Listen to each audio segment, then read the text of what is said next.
Well,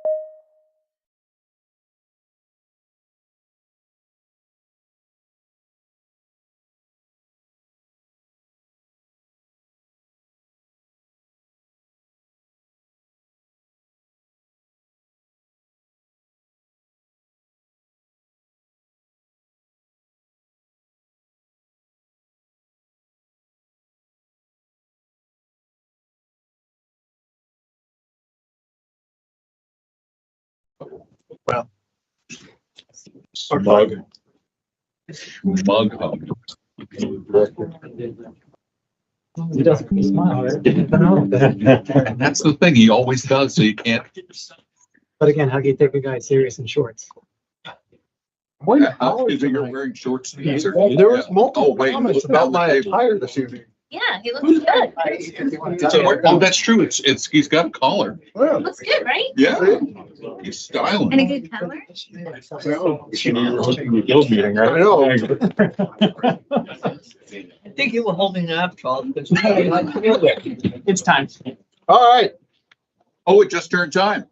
Sit down. Hey, everybody, welcome to another exciting edition of CROA, the HOA. Has our little meeting been noticed and all that stuff? It was properly noticed. And let me count. Quorum. Good. Now it's Pledge of Allegiance time. I pledge Pledge allegiance to the flag of the United States of America and to the republic for which it stands, one nation, under God, indivisible, with liberty and justice for all. Aaron, give us a chance to get on our chairs. Motion. Okay. Are we recording? Yes. Didn't know. Calling the meeting to order, and we're going to start with the most exciting part of our evening, and that is hearing from homeowners. And I have a couple of people who've asked to speak. One of them is Mark Falcone, who is Falcone. Who's Falcone. Falcone. He's very Italian. Either that or Italian. Yeah. Good evening, Mark Falcone. I'm over in Spring Lake. Two things I'd like to talk about. They're old topics. Some I brought up a year and a half ago. One of them is the along Spring Lake, the paths that go along the lake where people like to walk their dogs. And unfortunately, we have people on electric vehicles that like to zip on by 25, 30, 35, 40 miles an hour, almost running into us, the dogs, seniors walking that don't always hear them saying, "We're coming up, look out." There was already a death in one homeowners association in Southern California. When I brought this up with CROA, I had asked that they emailed that particular article to all of you about 2 months ago. Not sure if you actually got it, but if you did, you understand how serious this is. There's been talk, but nothing going on. We want to minimize death. There's something should be taken.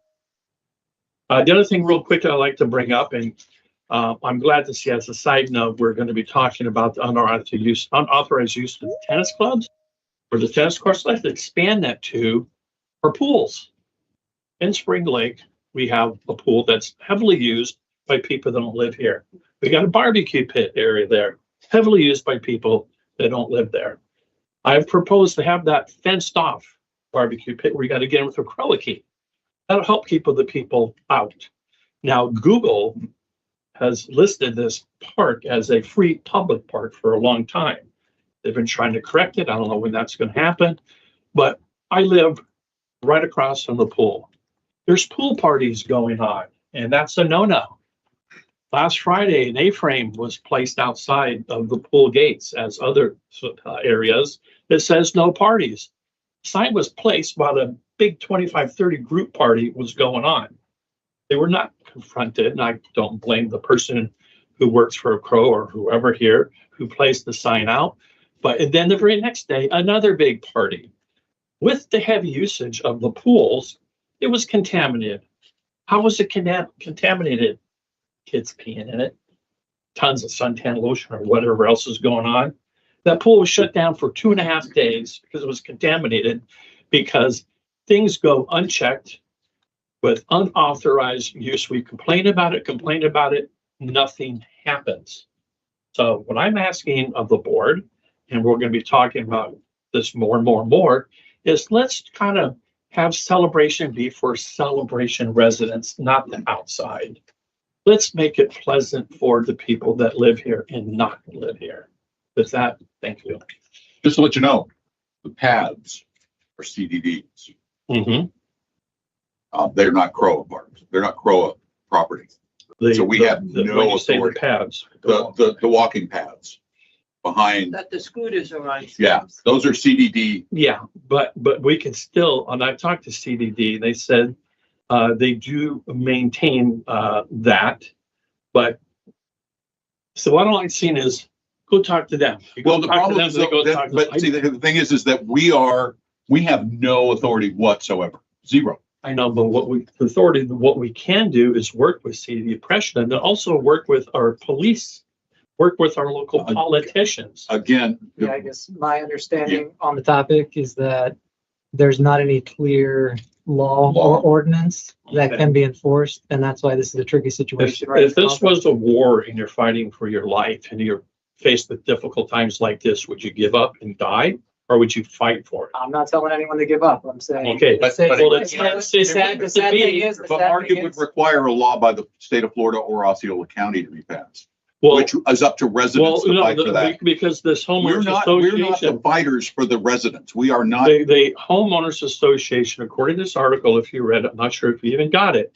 The board was able, the association, to implement an emergency 2-month stay, if you will, on making electrical vehicles illegal in that development until they got stuff going. Okay. If there's, Anyway, I also don't have to wanna say, argue. I'm just yeah, saying that one of the things, if there's a it's will, beyond Okay. our power to do. okay, Candy. all I have to say, We're meeting with Peggy. Yeah. It could be something that maybe. if there's, We've met with them about if it. there's a will, They've there's a been- way. they've That's been all I have to say. Laura It's knows. the agenda. Yeah. Thank you. Yeah, thank you. Thank you. Next up, where'd my list go? Oh, there it is. Michelle.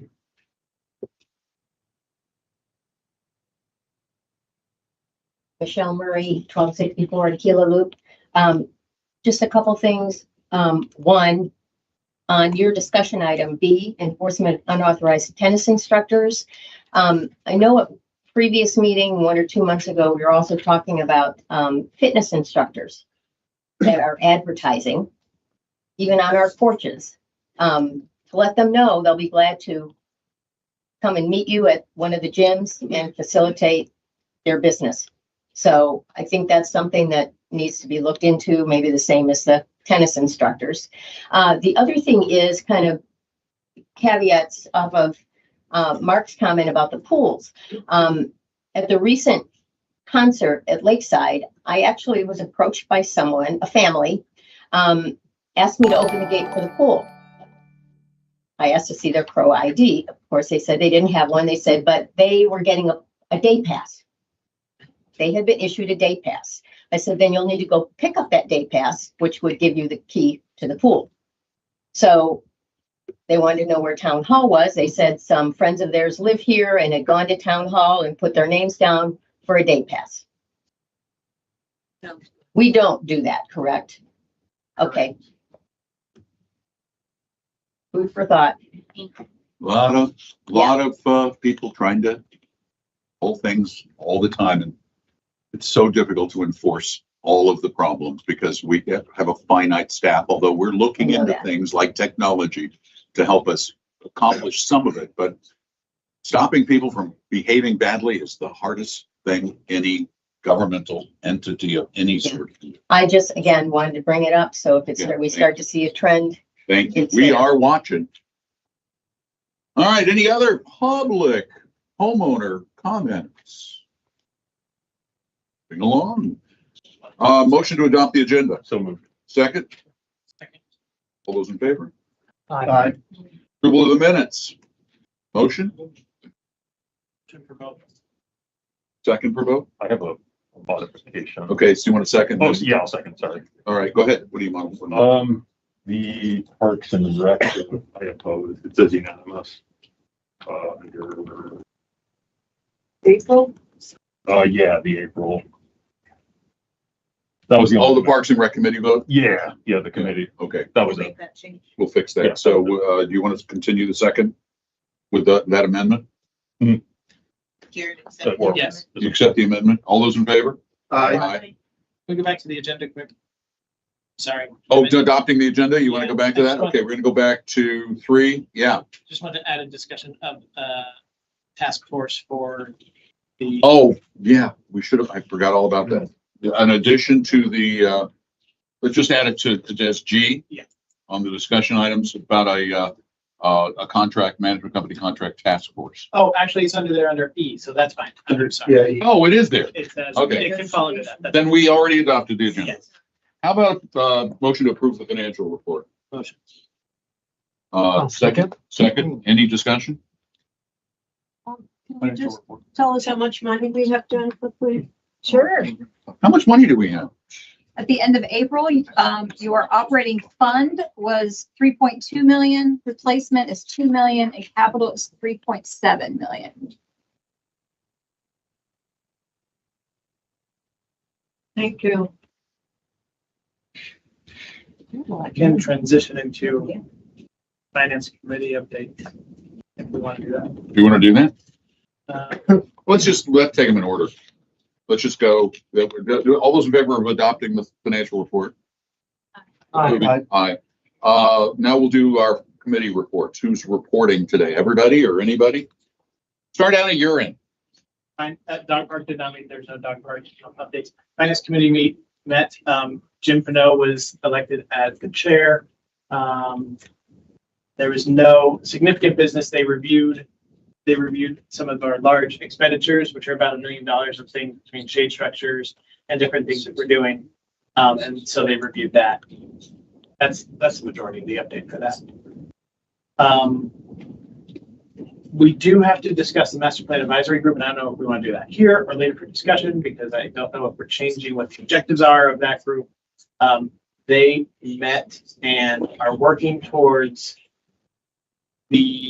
compiling the information. They delegated all the information that they have to gather, and they're working towards what they need to do for the report in August. Last night's meeting, I don't know if that changed what our goal is for them. So that's, I guess, what the discussion item would be there. Well, let's discuss that. So while we're on it, we'll just do it right now. My understanding was that they were to compile data, to listen to the residents, Yes. to do the survey, and then to come back to us with a report on what was needed. What I heard yesterday from some of them was totally different, that they were also planning to be the implementation. Was that their original plan with Impact? No, there is to report. Okay, well then, how's this change? I don't see how what our discussions yesterday with CDD change any of that. They still need to report to us. Yeah, that's fine. I agree too, because it's also one of our strategic goals for the year was, taking the recommendations. Sorry. Oh, you turned it away. One of our strategic goals for the year was also master plan advisory group. Yeah. So I think the resolution should stand. I don't see how it's any different. Two committee members said that they felt that the group was useless. And so that was. It struck me though, and I should have asked. It struck me that they thought they were going to be in charge of implementation. But can we define what implementation is? Because I think there's still going to be a need for us. CDD is not going to be taking everything off of our plate. We will still have an obligation to enhance through the reserves, through the replacement, enhancing the existing amenity footprint. So there is an implementation for argument. Say There's a lighter implementation than a large. there's again the advice and consent, recommendations and follow through. But even that would come from a master plan committee, not the advisory group. They are just to say, here is our recommendation of what you need to do. Yeah, I just think there was a misunderstanding. No. I don't think there was a misunderstanding, because there was communication today also, already looking to back out, and did you get the same? What did we miss then, Celia? I'm confused. Because What did they think?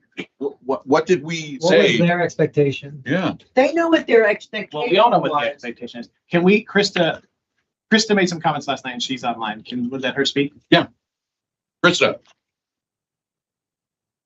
Hello. I don't think we as a master planning group had no intent of doing an implementation of the buildings, but however, a lot of our charge is around developing those plans and recommendations as well as the financial impact, which is a lot of what we heard last night as something that Dix Height is going to do.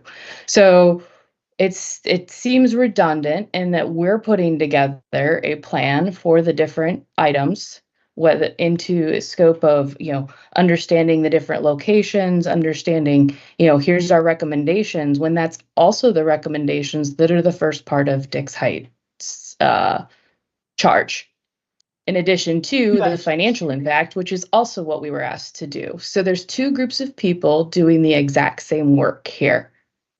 To that point, I was surprised that CDD hired Dix Height to tell us what to do with Lakeside. That is confusing to me. I don't know that my understanding was that they were just going to look at all of our amenities and say, what do you have?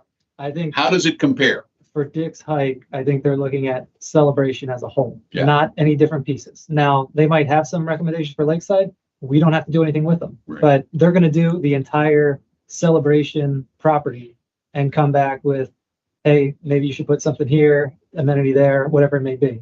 So that's where they're doing the entire landscape, where for the master plan advisory group, we wanted to get the community input as soon as we can to get things moving. And that kind of maybe facilitated CCDD to get moving, and they went the Dix Height route, which is fine. But we're going to need to get those surveys in, know what the results are, understand where that is, and that's appreciative work from that advisory group. But then the next step would be the transition of Dix Height is going to look at all the celebration. We're still going to need to look at the amenities that CROA owns and what we do there. And that's where maybe the master plan advisory group is a subset or a smaller percentage of celebration, where we're just looking at CROA assets moving forward, not everything. But That's what I was just going to say, Andrew, that's the option. is that Dix Height has a broader mandate and a high degree of expertise in municipal financing, which I seriously doubt, despite they're smart people on the MPEG group, very talented people, but I don't know that we have anybody with that level of expertise. And the good news is we're not paying for it. So I think the other piece in this that I see, the way that I see it, as much as I'm in marketing, that was a very good marketing presentation that they put together. I don't see them coming to us with a recommendation, as it was brought up last night, about Hippodrome Park. Mm-hmm. I mean, there's a lot of those pieces where our passive parks are existing amenity set that we have that, yes, Dix Height might look at and say, yeah, you guys got a lot of pools. You don't need another pool. Good there. that's it. That's But- the point, but is we that turn they're going to around- be looking at all of our stuff and saying, hey, this is how you compare to other communities. My understanding is they're not going to tell us what to do with any of those things, except what the master plan group feeds to them. Yeah, I see it as a big nugget piece that Dix Height's going to provide with the big nuggets that they're going to want to do to move things. We're still going to be sitting, and I think that there's recommendation with the expertise that we get from the existing planning group on improvement of existing amenities that we have at a micro level. So there's things like, yeah, you got a pool, and yeah, it works, but we want to raise the ability of that pool, for example, or we want to heat know, it. Sure. Exactly. There's some of these things. So I think I see this as a macro view versus a micro view. And I see macro as what Dix Height's putting together, which is going to be the big buck financing we're going to need to do. And then Impact, yes, is still looking at a consolidated view of all of that at a macro level, but really getting into some of the details on what we might need on some of these things. Okay, then this is good, because there was a lot of confusion over. Misunderstanding. Last night. Yeah. So I said, the scope has not changed. The documents that you were given and the directives and the charter that you were given is what it is. I will talk to the board tonight and see if that changes. It seems as though that is not changing. They're still to continue as they have been and as they are. That's But my there's a understanding. few that are Mine- changing their. There was a discussion about technical advisory, like that's. Yeah, but the two can work together. What do we need to define? Because that's where I think.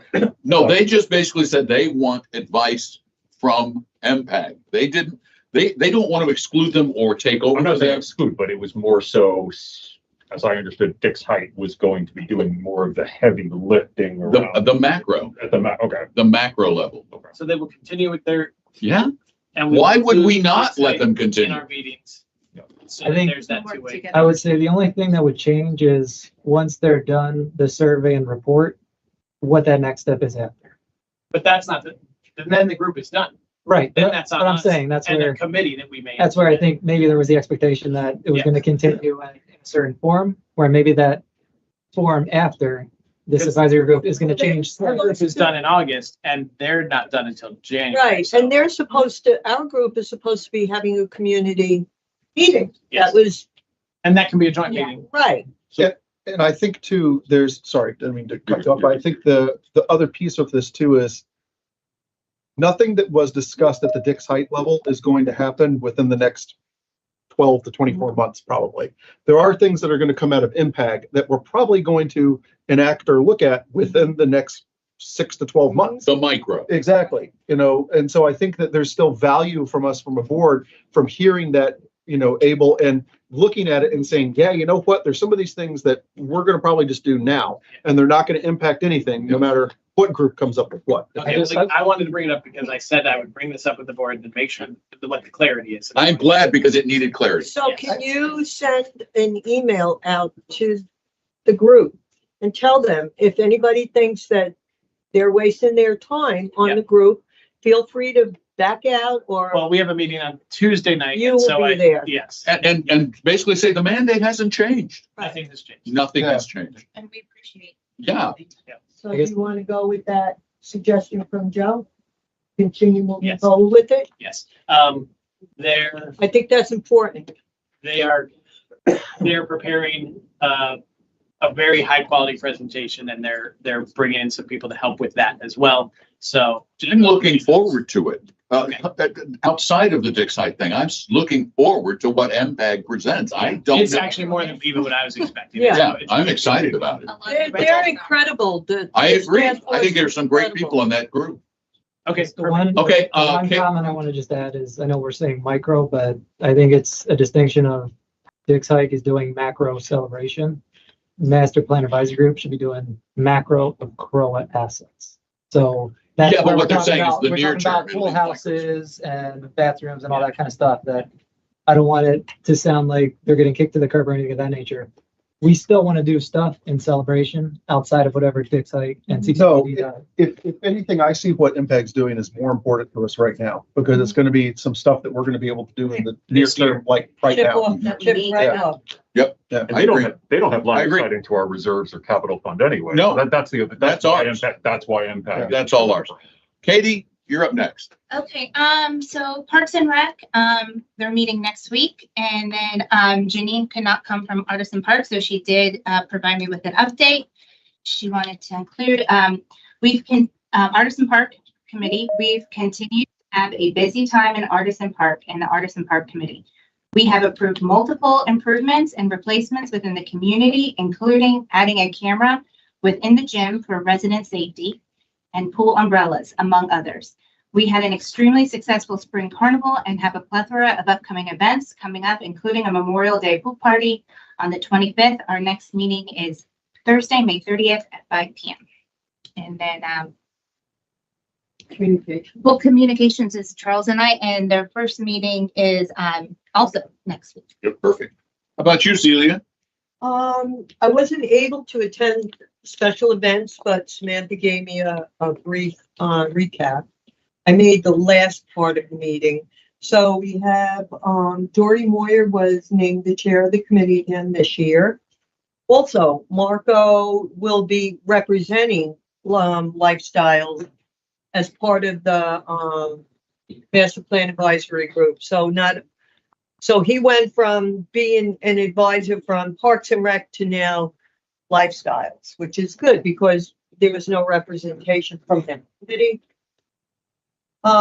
This weekend on the 25th is Memorial Day flag ceremony at 10 a.m. at Founders Park. Gigaland Experience is June 4th. They discussed the luau where there were over 1,000 people in attendance. 4th of July parade and event. Management has reached out to Celebration Band to see if they are able to participate. They will reach out at the end of May with an answer. Hopefully we do a lot for the school band. Maybe they could be in our 4th of July parade. That would be nice because we don't have any music every year. And that's it right now. Thank you, Celia. Eric? Is there any representative from ARC that snuck into the heat? No, I don't think so. All right, John's here as well. So perfect. So I think from the ARC side, just a quick update. So we had 2 different meetings. We had our standard ARC meeting, but then we also had an on-site meeting in Island Village to discuss some of the specific concerns that we have out there. One of them right now is those folks in Island Village that know is around fencing and where fence placement is. There's a lot of pending fence applications. 2 things that ARC wants the community to know. One is that Island Village, if you do make a structural modification to your home, you are required to submit an ARC application, no matter what anyone has told you. You do need to submit an ARC application for that, which includes fences and security items. With the fence issue, there are fences in Island Village that are aluminum that have been kind of a question of who owns what. It's been determined that those fences are within the CDD easement by about a few feet in there. So that's not the homeowner's fence, that's not CROA's fence, that's not nothing. So any determinations in regards to fencing is always going to be at the property line level, just as standard as we move through that process. Tori Koenig was elected chair of the committee that was there at the meeting. And then we are planning on bringing forward, there's the streamline approval that we've brought up a couple of times. There's a recommendation from Charlie to be able to reinstate that, to allow management to kind of approve some things that are basic. We re-looked at the guidelines for that. We originally were going to reinstate one and present a new guideline for video doorbells, so that it would be easier to get those approved. But then there's also some current design guidelines that are on the books that still have streamline approval in their writing, even though we don't technically have streamline approval right now. So we're re-looking at those to make sure we're all okay with it. And then we're changing the format of the look of the sheets a little bit to have more of a checklist view at the top of that. And that's to both help the homeowner as well as management as they're going through the process. They're able to see, okay, do I have this, this, this, and this? I check off these boxes. And if I don't, we know immediately at that time it needs to be returned to the resident. We need to say, hey, we need this before it can get submitted to the committee. Question for you. Backlog, how's it going? Not great. So is there anything we can do to bring in help to go through that backlog? So one of the pieces that we did look at, because we're way past our 45 days. Yeah, I will applaud the committee. There was, so we took video doorbells as kind of an easy item that we could attack. We took what was going to be streamlined approval as a result of the new guidelines, and we're having the committee vote on them as they go through it. We're working through making sure that we have active participation from the committee members to make sure that we have things that the committee members are voting on. There's many items on there that maybe have 2 votes, and we at least just need 1 more. Like let's say it's all to approve, all to deny. We only need 3 with the committee of 5 in order to get a majority to move it forward past that line. So you're having attendance problems? We're not necessarily having attendance problems. The committee's only been kind of at the seat for a couple months now. But we just want to make sure that everyone knows what their participation level is. And then Corey, we've had some conversations with Corey as newly elected chair, is going to be working on any concerns that we have that people may have not understood what they signed up for when they signed up for ARC. Tough committee. So Eric, along the backlog, do you know what the breakdown is as far as people looking to demo and rebuild versus? Yeah, because I'm kind of looking through it. It looks like some big stuff. Yeah, there are a fair amount of structural modifications that were in there. The biggest piece that we have in a lot of those structural modifications, to your point, they're big.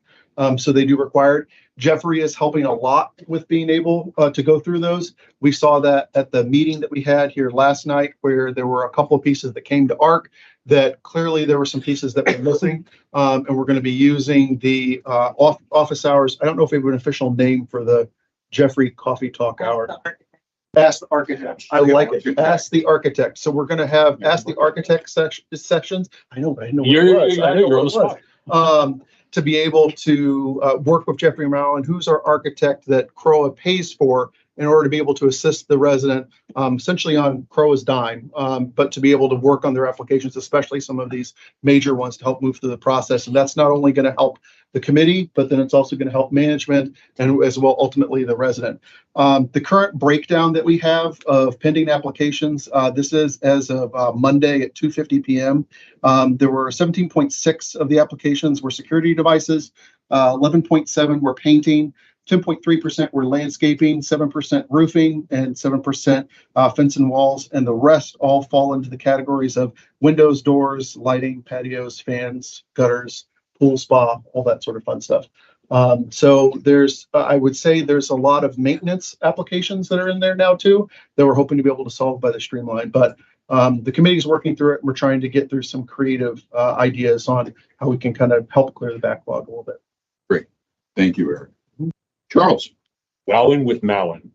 Wowing with Malin. So, you know, you're the- that's a good one. Yeah, I like that. We can figure that out. We're the ones that are I was very impressed sitting there at that meeting. Celia said a very good comment to me. Celia said, "Well, Eric, you know more than I thought you did about this." And I was like, "Thanks, Celia, I think." No, it wasn't an insult because you know, you came out of fighting in Artisan and you have no history of a lot of things, and I was impressed. And I was Thank you, impressed at Celia. Jeffrey, how he moved the meeting along and he helped the committee members. They weren't sitting there like that. He was really, truly helping. Gee, Eric, you're not as dumb as you look. Yeah, I know, right? I wore a collar tonight, you know, so. That's good. it's good. All I got from Celia that night was how hot she was. That's right. It was hot. It was toasty. Right. It's, yeah. Well, and that dovetails nicely with the covenants, and I'll say, in the ultimate act of hypocrisy, we had the covenants meeting here in this room while we were confirming resident fines, but, you know, hopefully we can have some conversation about that. But we seated 6 residents on the covenants committee. Gary Hudspeth is chair. We have Sandy Tuleski, Shelley Wright, Don Town in the audience, Daniel Ayala, and Alina Hirulina. Tonight we'll be voting on a 7th. I can never pronounce her name. Hirulina. Okay, I gotta work. Rolls off the tongue. Arugula? Hirulina. Hirulina. Hirulina. Hi, Alina. So yeah, I mean, that's it. I think, you know, we're just starting to get the committee seated and doing the covenants thing. And there is a scheduled joint workshop between Yes. covenants and ARC, which we are planning on making sure that we're continuing on. I think Gary has a comment too. Yes, sir. Yes, sir. Since they were talking about you. Newly elected chairman of the Covenants Committee, I want to add a couple of things. The committee unanimously recommended a 7th member as a tiebreaker. Also, it gives more homeowner presentations. These are notes I took down from the committee members. It also involves more volunteers of the community so we can grow them into other volunteer positions and perhaps a board in the future. So we highly recommend unanimously a 7th member, which is in accordance with all the previous years, 5 to 7 members. In accordance with the resolution that you gave us, section C, which is about working with the manager and looking for improvements, the committee determined there was no need for staff to distribute and prepare a draft pre-agenda 2 or 3 days prior. It was extra work on their behalf. We can't go out and look at it anyway. So it saves them a lot of time. We will just take the agenda at the meeting and go with that. Besides, most of the items are cured or corrected before the covenants meeting anyway, which makes it smaller. So we think we've saved time in fulfilling that resolution that you asked us to do. Perfect. Thanks, Gary. There was also the date that was missing, correct? Did we need to correct that? Remember you said that resolution that you Yeah, had, didn't have the date on it? I bounced it Yeah, back. they were corrected. We're- Okay. It's been fixed. The secretary caught it. All right, well, Gary brought it He's up. smarter than he looks. Defer to him. We have a meeting with Peggy at some point for the county. Her assistant got back to us. We're Yeah. coordinating some We're doing time. that. Quiet on the school district front, quiet on the Mattamy front right now. Cool. So that's what- How about Andrew? Yeah, for technology, the committee nominated Krista Thompson, who's online. I know it was a little slower with Jose being out for a few weeks on the technology side, but Krista, if you want, I'll open the floor to you if there's anything particular you want to highlight for the technology committee. I would say we mostly had an organizational meeting as we had new members, informing on in-flight projects, rolling some of the projects that have been completed off of our standing agenda. We're ready to hit the ground running next month. And then the other thing is just some delays with the security install, still waiting for a project plan and some dates to move forward with Artisan Park. So there have been delays there. I don't know how much is attributed to Jose being out and how much is specifically from the vendor, but that needs to be worked through because it is holding things up. And that's it. Okay, thank you very much. On to CCDD, I would refer you all to last night's meeting. There you go. Foundation. I have, Kathleen asked me to read it with her accent, but I cannot do that. And so she will watch this and I'm apologizing. Would you like to do No. yours? April ended with our final concert of Lakaya Band at Lakeside Park. The weather cooperated as we hosted our volunteer appreciation event. It was well attended, and at certain points, we wondered why we set up all the chairs as the dance floor was full from the second song to the end with the conga line in between. We're grateful to the Concert Series Committee and all our volunteers for a successful concert season. Please save the date for our holiday concert featuring Bhaktiv on Wednesday, December 4th at Community Presbyterian Church. Tickets will be on sale September 1st. The previous artist sold out, so plan ahead. Annual shredding event was a success and a total number of 360 boxes were shredded. Thank you to CROA for the support of this event. Learning Without Hunger program has also packed 800 weekend meal packs since the end of April, 500 bags at Island Village K5 School, and recently with Celebration K8 PTA, 288 bags at Celebration K8 School. These weekend meal packs include oatmeal, mac and cheese, soup, and mixed vegetables, to name a few items. We support 22 schools in Osceola County School District with grants from Advent Health Celebration, Osceola County Commissioners, and individual donors. Appreciate all the support and volunteers that make this program happen. So shredding, huh? I didn't know that she was a skateboarder. Also, one thing we didn't talk about is that we had a CJC meeting today, and the updates from that are stabilization of the water tower and advisement on contract negotiations with Grand Man. Is the water tower falling down? No, it's not. The Leaning Tower of Celebration, Not leaning. starting room. It's being refurbished for your future enjoyment. That's exactly what Yeah. it's doing, yeah. Moving on to item 7, consent agenda. Would somebody like to do a motion to just approve both of these landscaping projects? Motion. I'll second. Any discussion? That's approved. All those in favor? Aye. And 8, backside, action items. A, motion to approve Founder's Day concert vendor, Metropolis Productions. Does that mean Superman will be here? Yes. Motion to approve. Second, Who motioned it? Charles. Charles. Any discussion? That's very much under budget. And they're really a really good group. Terrific. Then I'm going to say, anybody want to vote to approve that? Yay. Any Aye. opposed? Aye.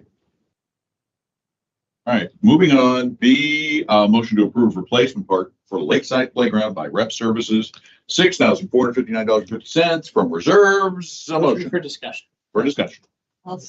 Second, discussion. I have a question. Katie has a question. Okay, so the item that's being replaced has been recalled.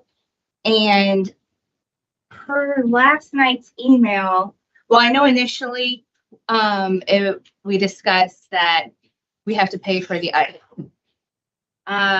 However, CPSC.gov states that the manufacturer would apply a refund or a credit. And our first bid showed us, paying the price for the new item to replace it. And then, had some questions about that. And then last night's email, you said, the proposal was updated and the glider replacement and connectors for the climber are included at no charge? The installation. So we're having to pay for an item that's being recalled? So yeah, can you explain that part? So the manufacturer has not been responsive to rep services as far as replacing it for free. So we were just concerned that since it's been recalled, we know it's been recalled, we would be responsible if there are any injuries. So we asked them to continue to try and get us a refund or a credit for future use. But that's got to come from the manufacturer, not from rep services. So they agreed to throw in initially they were just doing the installation of the glider, but they chose to include the installation of connectors for the climber as well, which were rusting, which we got in the report. Did rep services install this originally? Yes, Did they receive the recall notice? they did not.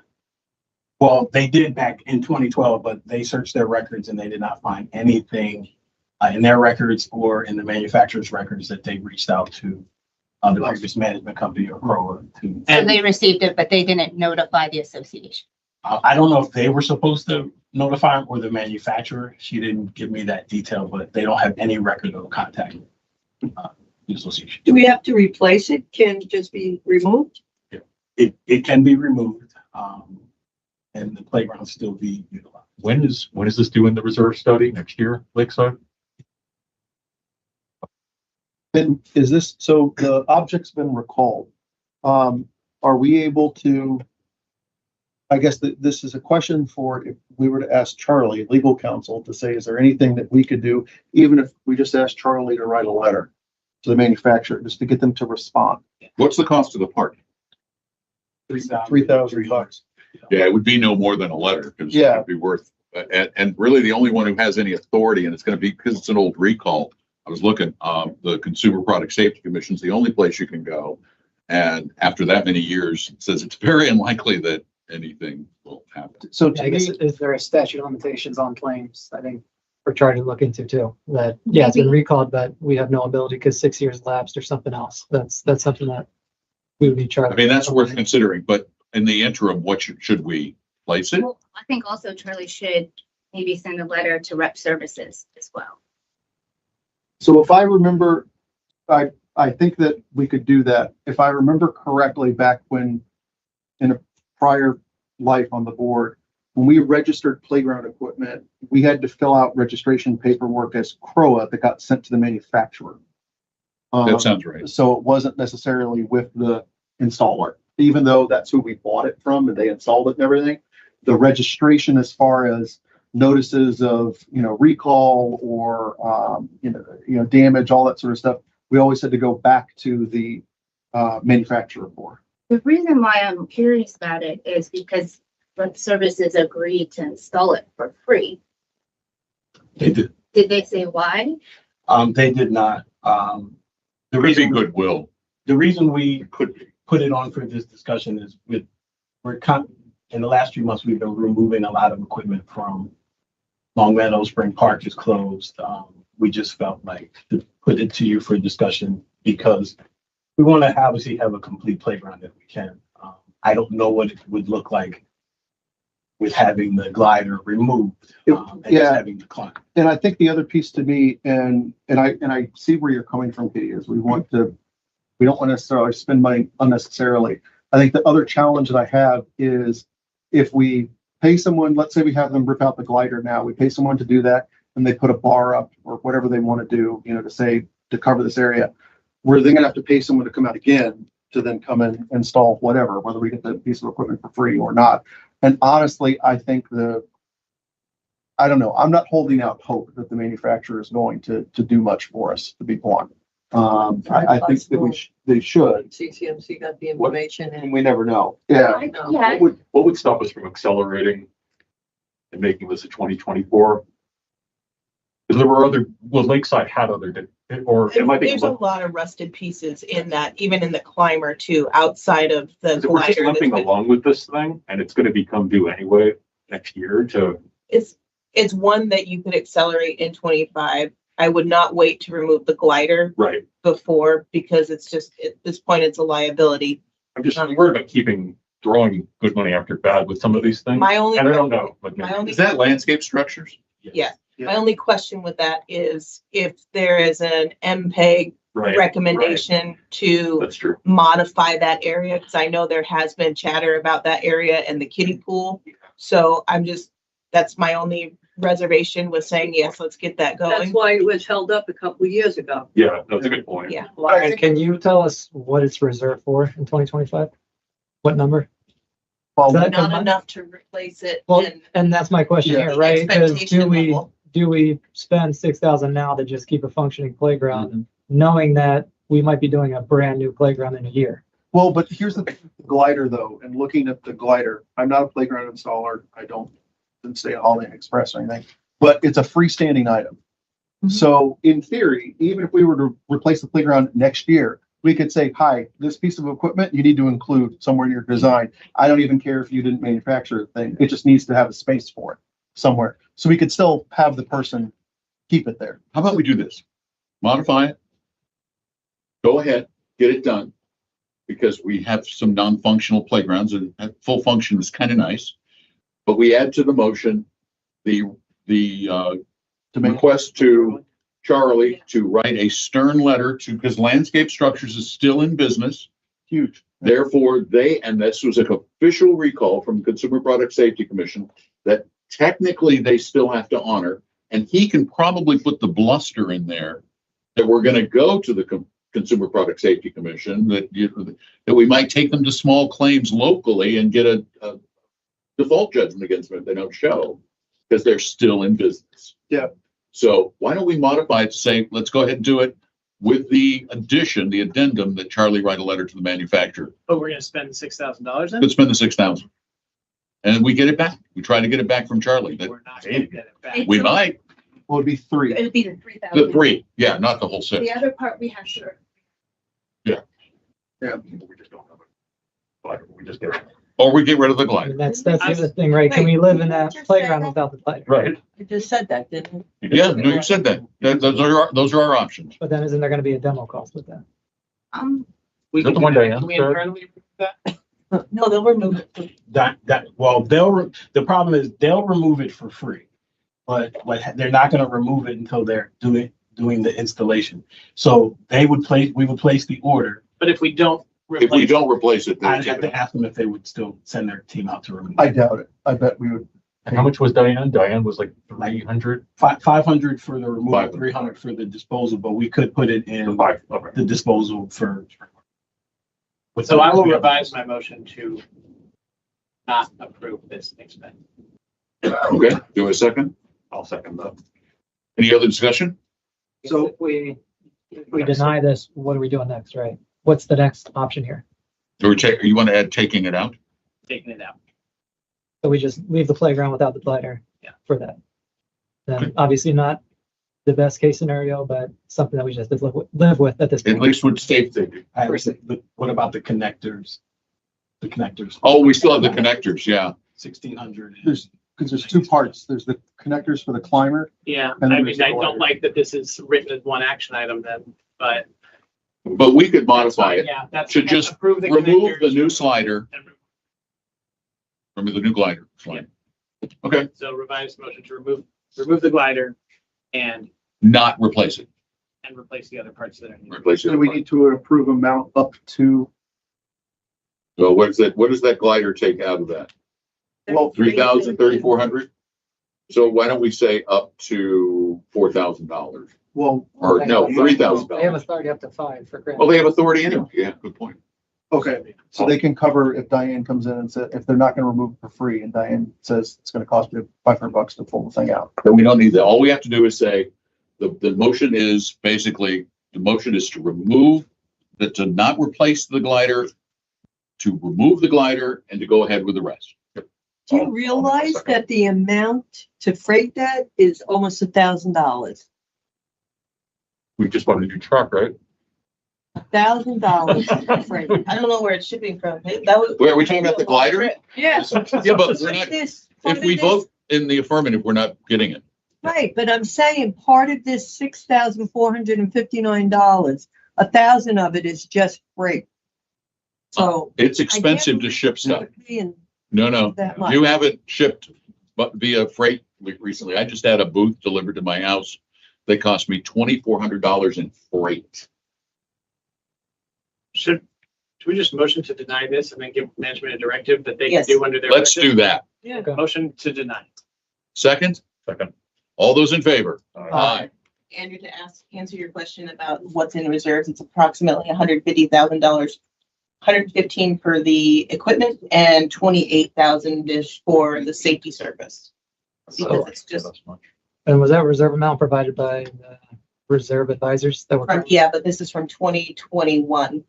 This is up for the new reserves. Yes. study? Well, Whoa. I think I'm in that the playground reserve study. was gonna be $195,000 lakeside. in 2021. It's gonna be closer to 6. Yeah, I know. Well, that's how much it was gonna be then, Um, but we would be at 3 playgrounds. But your new reserve study begins in July, is scheduled to begin in July. So it should, Do we have it back? no, they'll come out in July Oh, they're to starting starting. the study. Okay. Yeah. So it should be done within a couple of months based on their 2021 timeline. That one is when MPAG is doing their final report, right? Around that time? All right. Can we just clarify what direction? is Yeah, management point, to? so for a point of order we want, the board, wants to direct management to remove the, glider that's under recall, And fix what needs to be fixed. that's there, as well as, fix, the other items outside of the glider. And, direct Charlie to draft a letter to Landscape Structures to try to obtain something from them. Is the expectation for rep services to fix and install? Whatever management's doing. Whatever, yeah. That's all. We're just giving management Okay. guidance. to do it. Yeah. Please see that shows up in the. That's the guidance. Consensus, we're good, yes. Yeah. Moving on to C, motion to appoint additional covenants committee member. We just talked about that. How would we like to, let's motion to appoint a new I'll make member. a motion. Second, Is there a suggested name? that's where I'm gonna get to in discussions. Charles? Oh, do you need a second? Yeah, I need a second. Yeah, I'll second. All right, discussion. Should we just go to the next person on the list? Charles and I had a discussion on anybody wants to go along with it, that I think the next person on the list was Diana Pasalo. Yeah. I'm not 100% accurate, but that's I think Diana would be a great addition. who we Yeah. had the discussion. She's a longtime resident. She served on the board. I don't want to be. I know that her husband paints the mailboxes and that is a thing that is a violation of a covenant. So it seems. She would have to review. Yeah, so. Yeah, if it's a mailbox vote, yeah. She's a good. She's an honorable person. No, I'm just saying, I I'm know, sure but if we ask her to recuse, she'll recuse from mailbox vote. She knows. She pretty much. So I would suggest that, Just so we know, I'm looking at the old view and it looks like Corey Koenig was next in line. not yeah, Diana. but Corey's, He's on. she's a Chair. ARC. So then there's two, there was, Stephen Braufelder had two. He's on a, or, So does she follow the next one then? So then she would be. Yeah. But ultimately, we're making the vote, so this is a different, we're now looking at Diana, I guess. It's not necessarily who's up, I think it's just who's the best fit at this point. yeah, I would say let's just, if somebody would modify the motion to just appoint Diana, that would be great. Take it, do it. Celia Mintzer motion. I'll modify my second. Okay. All those in favor? Aye. Opposed?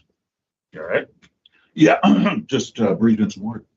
All right, let's do D, E, F, G, H. I need a motion to approve all of those. Motion. Second, All those in favor? Aye. We're on discussion. Management update. Management? Does anyone have any questions about the management report? I actually do. On the call logs, can you explain to me when it says, for example, ARC got 307 calls and 84 were handled? What happened to the other 220 or 300? No, 220. That is a good question. we run that report out of Smart City, I won't have to. Yeah, because I mean, it's like Covenant's 102.34. That's a much better number than ARC. There's one person in the art department and Covenants have. What happens to the other calls though? That They go to voicemail and then we have to respond, then we have to call them back. You don't have cross training. People are.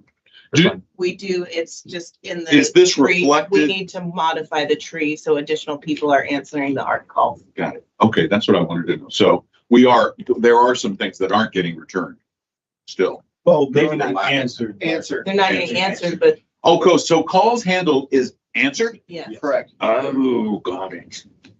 That's an old school POTS term. Okay, okay. Plain old television service. Update the nomenclature then. Yeah. it is. Yeah. Okay, that was my question. I have a question. Sure. What truck needed it started? Not the new one. The F1. Okay. F-150. Okay, and then there was some kind of, I'm a little confused with the Long Meadow Playground with the bridge. Yes. Diane had sent an email May 20th about what's suggested for that bridge. There was the inspection of the playground back in March. I don't know if what she says in the inspection and what this email says meshes. So are we going to make this safe, that bridge, or what?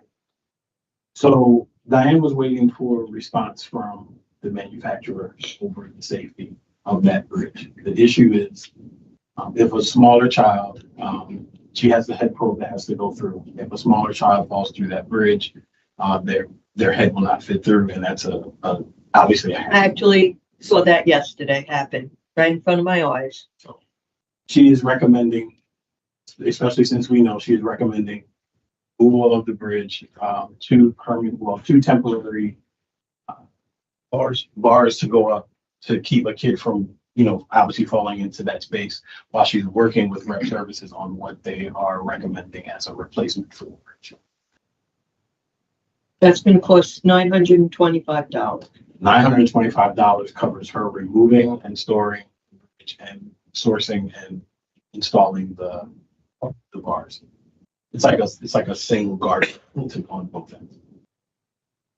We really should have that discussion. Well, it's 925. I mean, basically, they Yeah, can do it. and their threshold. They can just take do care it. of it. Right, so I think we need a direct management that we Are you, want it done. are you guys planning to do that's what that? I'm saying. We would like to, but because it's Long Meadow and because of the things surrounding it, we just want to. Yeah, but safety, Yeah. that's under $1,000 for high degree of safety. If there's any objections, I think we're all in favor of getting Yeah, taken I care think of. we are. Is there, and I'm sorry, this is a bad question. Is there concerns about the person who's inspecting it also replacing it or no? I don't know. I don't know if that's, So she's pulling it and putting in the safety bars. Whoever's replacing it, we would add that into the RFP that's being issued. Diane already commented. This is on just to the- get rid of the stuff. Diane commented on the Vigilant RFP. She has recommended changes to make before it goes out. So those changes will be made and the replacement of this with a more appropriate piece will be added. got it. And, Okay. and Diane's also checking with the manufacturer to ensure that it is, we've found a deficiency. So we're asking the manufacturer if they've seen said deficiency. Okay. I think that's So just so that we're crystal clear, we're directing management Yes. to go ahead and do that. to get it fixed, but to make it Make safe. it so. Yeah, perfect. B, enforcement. Well, hold on. Oh, just still on yes, another management. question? Yes.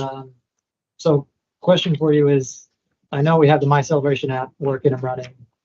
Is it possible for you to provide with the weekly updates, what the numbers look like as far as new ones, closed ones, how long it takes? And then also in our board of directors packet to provide monthly figures so that we can track and see how many requests are coming in versus completion and timing and things of that The nature. monthly figures.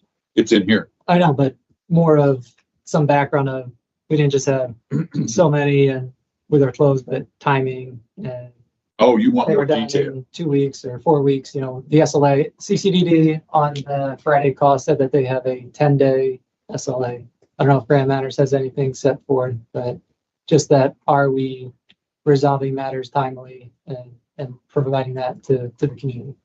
So you want more than the average open date, which is 14. Right.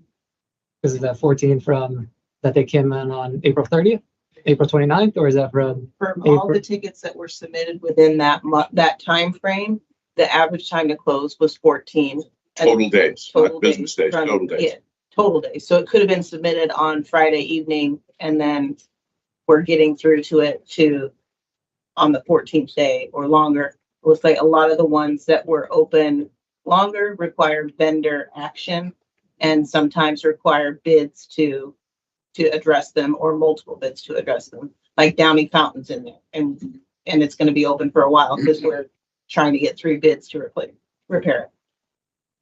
So I think that's where a little bit more How much detail extra would work, share us. extra detail? The reporting on the back end of my celebration is a little bit cumbersome. And the canned reports really just give you a graph versus the report that I can pull from a date range and get a little bit more information. It's a little bit of a heavy I lift don't want to to add get additional work. I can show you the raw data that I get from that report, and we can talk about what other information you want. Or if Maybe- there's other canned reports that we can ask. Can you give me your data for the report, and then Yeah. I'll take a look at it to see if there's anything where maybe there's a view that's not over cumbersome for you guys to produce within it that I think is beneficial for everyone to see. Yeah, I'll give you a raw data pull from last month. And then the other question is, I know we had the dog park issue last month with access for key card access. It seems that the database for everyone's records maybe isn't a clean record. And it's more than just, I think, the 700 that affected dog park. So going forward, is there steps that Grand Matters is currently taking to make sure that every homeowner who has a card can be used everywhere and there's no issues with back end files and all that Well, stuff?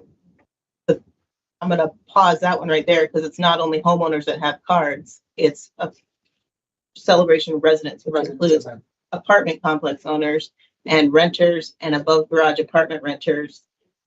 And because we can't fully police this, so sometimes it's people with guests that no longer live here. So, I mean, fixing that whole record is a near monumental task. And I can tell you from looking at the dog park in particular, records weren't deleted when people moved or no longer needed access to the dog park. So you have a lot of extraneous information.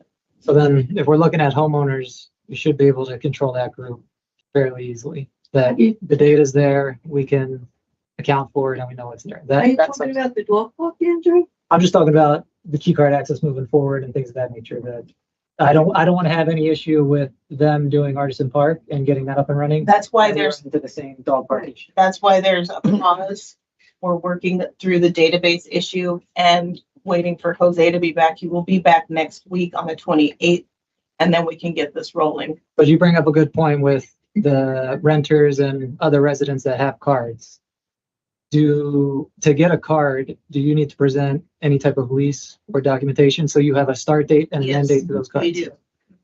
So then if there is an end date, they're required to come back and renew that card. You guys should shut it off at that time. So that should slowly churn and take care of that gap that you have. We do cut it off now. I cannot say that that was necessarily the case previously. My card just got shut off. Why are you sitting up here? Was it your Bye. birthday? It was. There you go, get shut. Oh yeah, I know it's a big process right now of trying to stop it, and there's so many records that, yeah, people are gonna have access that shouldn't. But how can we take steps to move forward to get that corrected? So you're taking steps. Yes. Yeah.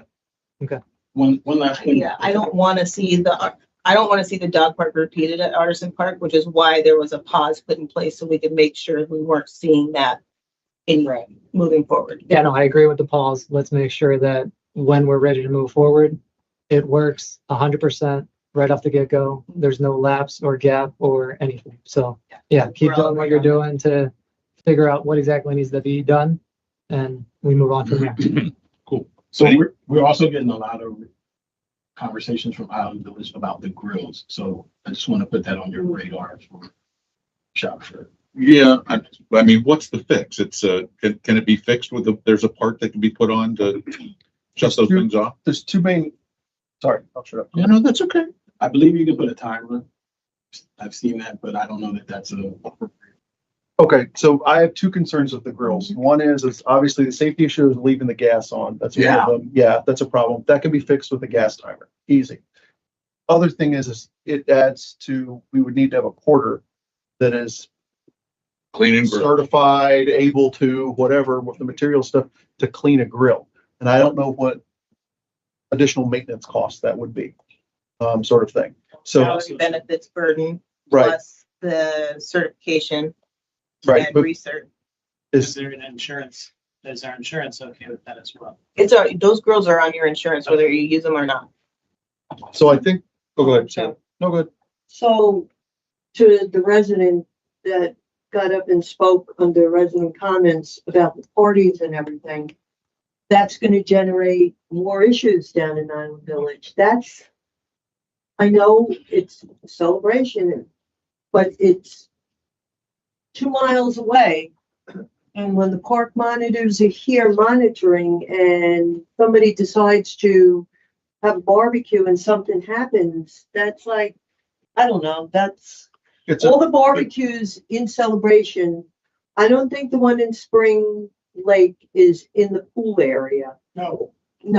All I the think we should- barbecues are let's out put of the this- pool area. Let's put this on the discussion agenda for the workshop. So Good idea. I think for a discussion item though, for the workshop though, I would want to have information to make it a productive workshop, Right, yeah. and that we would need to understand what, if we were to say use it, what the staff cost would be for us to be able to do that.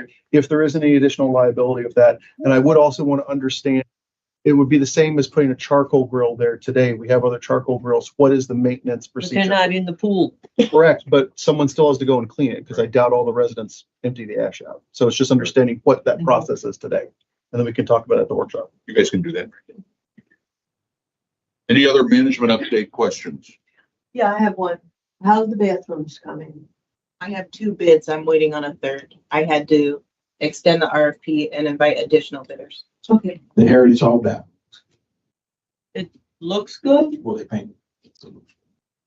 Are Was the you, paint reviewed by ARC? The Hey. interior doesn't. what was the gray color? So it's agreeable. Agreeable gray. Thank you. Agreeable gray. We don't want disagreeable yellow. Disagreeable yellow. The, If you can't remember, it wasn't important.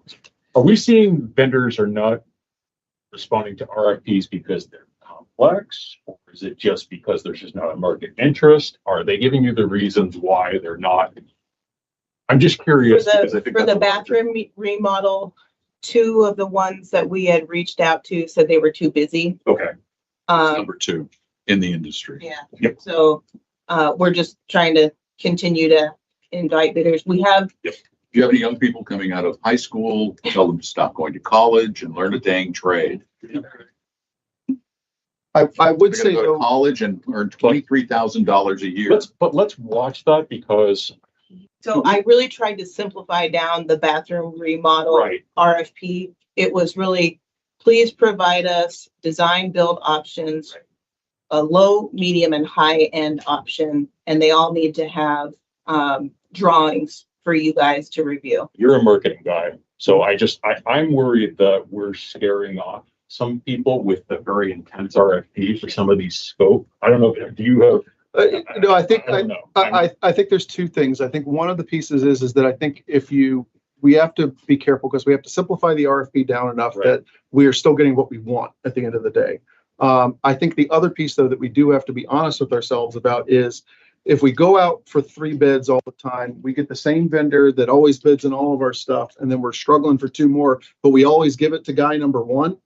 The other 2 are eventually going to catch on and say, well, why am I doing this? That's our struggle with landscaping. Exactly. So, and I think that we have to make a decision that we need to understand that there are going to be times where we need to accept the fact that we're not going to get 3 bids back because of whatever reasons, or we need to say, I understand that, this, bid number 1 is the vendor that we normally go with, but we may need to throw some business to other vendors just for the sake of keeping a relationship together, to be able to have interest still there. So I think that's just something that we need to think about as we go through these RFPs and those types. Yeah. Which along those lines for landscaping as an example, I know we're pushing a lot on Exquisite recently, but how many other landscapers do we have on our service areas currently in Celebration? 2, one's Prince and Sons and one's AES. Are we gonna have a discussion on Prince and Son?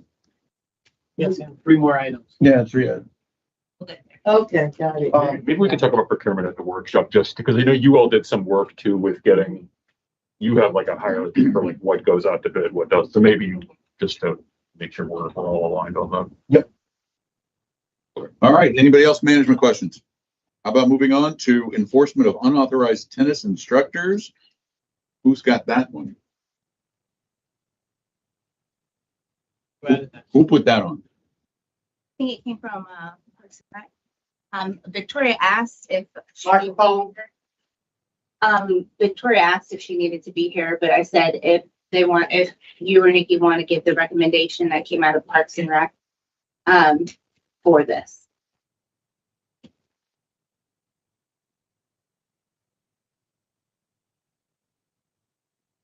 So at the last meeting on April 30th, the committee made the recommendation to have an enforcement plan. We're having issues at the tennis court where folks are calling us here at town hall stating that it's Darren's organization teaching outside of his hours. However, when we go down there, it's residents or non-residents also teaching other residents tennis. So it's hard to enforce the rules of the tennis courts if you go up to a resident and they have a CROA ID, but they say they're not teaching when it looks like they're actually teaching lessons. We've also seen screenshots of people kind of like with a gym advertisement of doing private lessons on the tennis court. So the committee made the recommendation on trying to offer just 1 racket and 3 or 6 tennis balls. So if we see any cones or baskets, it'll help management at least enforce the rules if that's obviously a tennis lesson or whatnot. So we can focus on whether or not Darren, our tennis provider, is actually teaching in his correct schedule or if he's going out of bounds with his appropriate time frame. So I agree with that. My question that I then have though is, so I don't play tennis, so I'll throw that out there. So if I don't know how to play tennis, but Charles does, yeah, and we both go down there.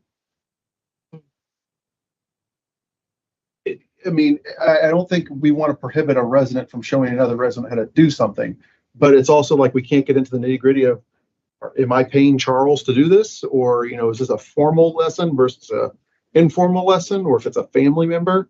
So we're trying to put guardrails around looking at this from the equipment that they're using on the tennis court itself. Correct. So if, let's say you are teaching Charles and it's a resident with another resident and you have enough like 1 or 2 rackets and you have the tennis balls, 6 of them, then we'll just check for your ID and we won't bother you. But if it looks like an actual lesson where people bring actual baskets and they bring cones and it looks like they're actually teaching and getting paid for it, then it'll actually help management enforce whether or not they're actually teaching. I guess how would we be able to say if there's people on a tennis court and one party is compensating another, that's got to be a scheduled lesson, or that's going to be a vendor with us that we approve to use, versus if Charles and Jared go on, or Charles and Eric go on, then as long as there's no exchange for lessons, it's just truly a homeowner helping homeowner. Then that's just. And they technically could even, Charles could charge him. And we would never know. Right, that's what I'm saying. So I think how can you try to differentiate from business? She's talking about by the amount of equipment they bring in. The other struggle is we have individuals that are bringing cones and buckets of balls, and they have 4, 5, 6 people with them that they are playing tennis with. That it's clearly a lesson, but there's enough CROA IDs to say, okay, there's plenty of people here, and then it's taking up a court for an extended period of time for residents to walk on. So we're looking for a solution I will say, a resident did come, a tennis player did come to the Parks and Recreation meeting and did offer this to the committee as a solution to discuss, as a way to The try. equipment piece? Yeah, the cones and the balls. What about a time limit? So right now, the tennis courts, let's say if they're all full and you come back an hour later, then it's just out of respect from resident on resident to be removed from the court. Are we still working on the technology for reservations? Yeah, owners working on the coding. I would say I agree with this. Yeah. I don't know if it's gonna work, but we should try it for a month and let management report back if it's working. I guess recommendation would be, do we almost need to have a free play where there's no instruction? It's just homeowners playing. I think the problem is people would still abuse it anyway. Yeah, they would That say, you would just I'm show just up and- playing with a basket of balls and cones. It just gives us a little bit more of an option. Try it. So do we need to do what Just sense of the board. Yeah, what do you need from us? Do you want us to say yes to rules or? But we just kind of wanted your support with the committee on whether or not like this would actually work. We could try it for a month to see like if people are bringing baskets or cones, if we can remove them from the court. At the moment, we don't have a rule that says that, so that's why we wanted to bring it to the board. So it'd be a temporary rule, and then if it seems like it's working, then we could formalize a recommendation from the committee for the board to vote on as a permanent rule. Yes, Love it. we should advertise that Yes. in Yeah. all the appropriate places too, though, so that this new rule isn't A like the surprise. pool signs. Yeah. And I think that we would need to advertise it physically as well. So it need to be some sort of signage, you know. You mean another sandwich board? Well, not a sandwich board. I mean, we have a laminator, don't we? Oh, we can You know, laminate. So, yeah, laminate. Just spray paint it on the court. That's I would say, do we have a consensus to direct management to try this rule on a temporary basis and report back to us? Yes. Yep. Anybody not agree? There we go. Thank you. Thank Try you it very out. much. Thanks, Nikki. Thank you. Nikki loves being up here. too. Pool vendor update. Whose is this? What is this? I think it's the pool vendor. It's the pool vendors. Celia had asked that if we could have the pool vendor present because we're trying to have vendors present and explaining to the board what challenges they're experiencing out in the field. And since we've been having some challenges with the pools, we asked them Let's to do come it. here and, just so we're transparent with the community and the board about what's going on. Can we In the go? binder, by the It way. is in our binder Yeah. that we wanted to have our contracted vendors available at the board meetings. I think that's You guys can wonderful. come up to the podium, yeah. Yeah, please. come on up. Are you all right to get up here? So what's the deal with what happened at Lakeside? Is that, Which, 2 weeks ago when, not the overflow, the pool had to be shut down and treatment, excuse me, treatment for a black algae outbreak. And black algae is a little bit of a different beast. I'm Chris CQ, by the way. I'm the owner of CQ Aquatic Solutions. This is my first outing. After 2 weeks, I did surgery 2 you weeks have ago. spinal surgery? I did, Yeah, cervical. yes. Yeah, I've got the, Hit my ulnar nerve. and that is a terrible brace, by the way. That's the world's most Thank uncomfortable you. brace. Yep. Oh, I'm okay. You good? Okay. Yeah, thank you. so Yep. much. Thank you. Yep. Is that better? Yeah. Yep. So there was a black algae outbreak in the pool at Lakeside, at Lakeside. Very minimal, but still black algae. Black algae is a very different beast than a surface algae or a mustard or something on the surface that can be dealt with rather quickly and easily, which we don't come across. Black algae is a rooted algae on the surface. It's a pre-existing condition that kind of always resides and is there. It's like a root under the surface, and eventually it will pop open. So you'll actually see a tip sticking out. Many people just go, oh, you can just brush that off. That's fine, but it's like removing a scab. There's a lot more to it than that. So in order to treat that effectively, you need to shut the pool and do it's called a trichlor. I brought my manager with me, Kyle. Where'd he go? There he He is. can't turn his head. Get up here. And to do a treatment so we can get the pool back open and rid that. An algicide? It's an algicide, but it's also a very high-end trichlor stabilized shock. Oh, so it's a big shot. It's a big shock. It's over 20 parts per million. And what that does is it actually kills it back to a certain length, because those can tail up to 6 feet in length under the surface, which you never see. And that buries it away for a while. Usually we see these underlying conditions will kind of rear their head when we start to hit the heavy heat in the 90s, that kind of and usage. And that's blown back now, so you won't see that come up again, possibly for another year or two. It'll surface and come back from that point. But my question is, we did close the lakeside pool for 2 days, right? That was last week. What happened the weekend, it had to be closed because it was cloudy. Cloudiness from the filtration system. Right. And this is something that we've talked about with engineering, excuse me, and with Brian, we've been going over this with CES. There's two large horizontal high rate sand filtration systems in the pool. And the one actually works rather well. When you backwash it, you put it in a system, you reverse the circulation, and you pull all the gunk and everything back out and remove. The second one does not work as well. And there's an offset in the valve. That valve, from what I'm understanding, is being addressed by CES. Lucas with CES is adjusting that. Something we pride ourselves on is having that communication with the people in the industry, because I'm an old fart and I've been doing it for 33 years. And I know a lot of people around the board, so I know CES rather well. So them adjusting that valve will stop that type of cloudiness. Because if what you're referring to, that cloudiness happened quickly. Very quickly. Exactly. So a cloudiness happening quickly is some type of, either it's a quick chemical reaction or some type of mechanical reaction. And that's what we ran into with that. Cloudiness that appears over time, that's neglect, of course, that you would see. But that would explain that. And on Spring Park, I'm sorry, I use the pools, so Yes, of course. that's why I'm asking. And when I sit there, I listen to the residents. Of course.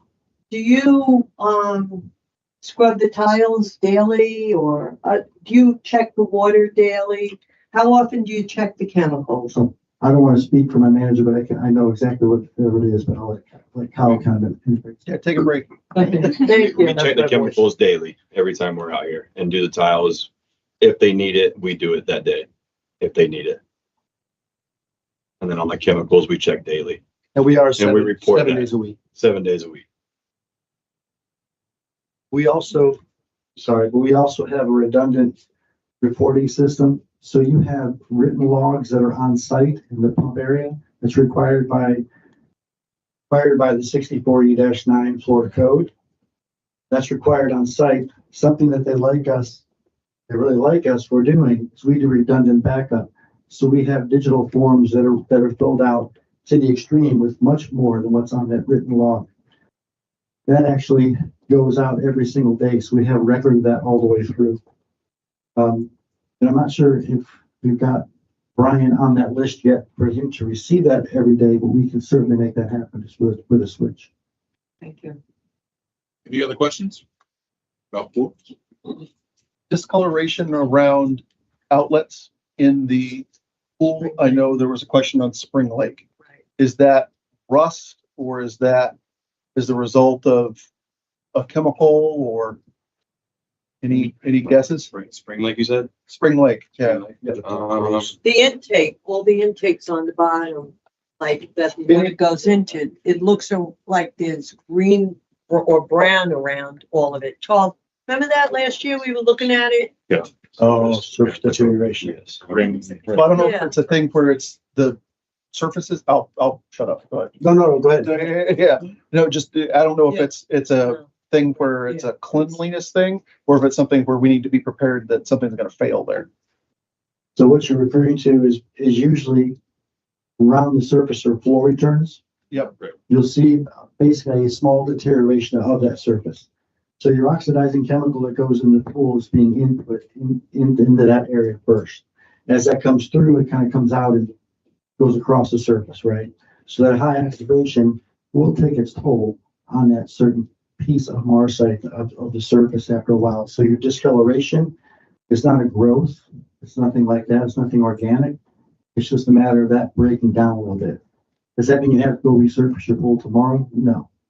No, but it's something to keep an eye on, and it's something in the future, if you start to see that in other spots on the surface, then you start to look at resurfacing your pool.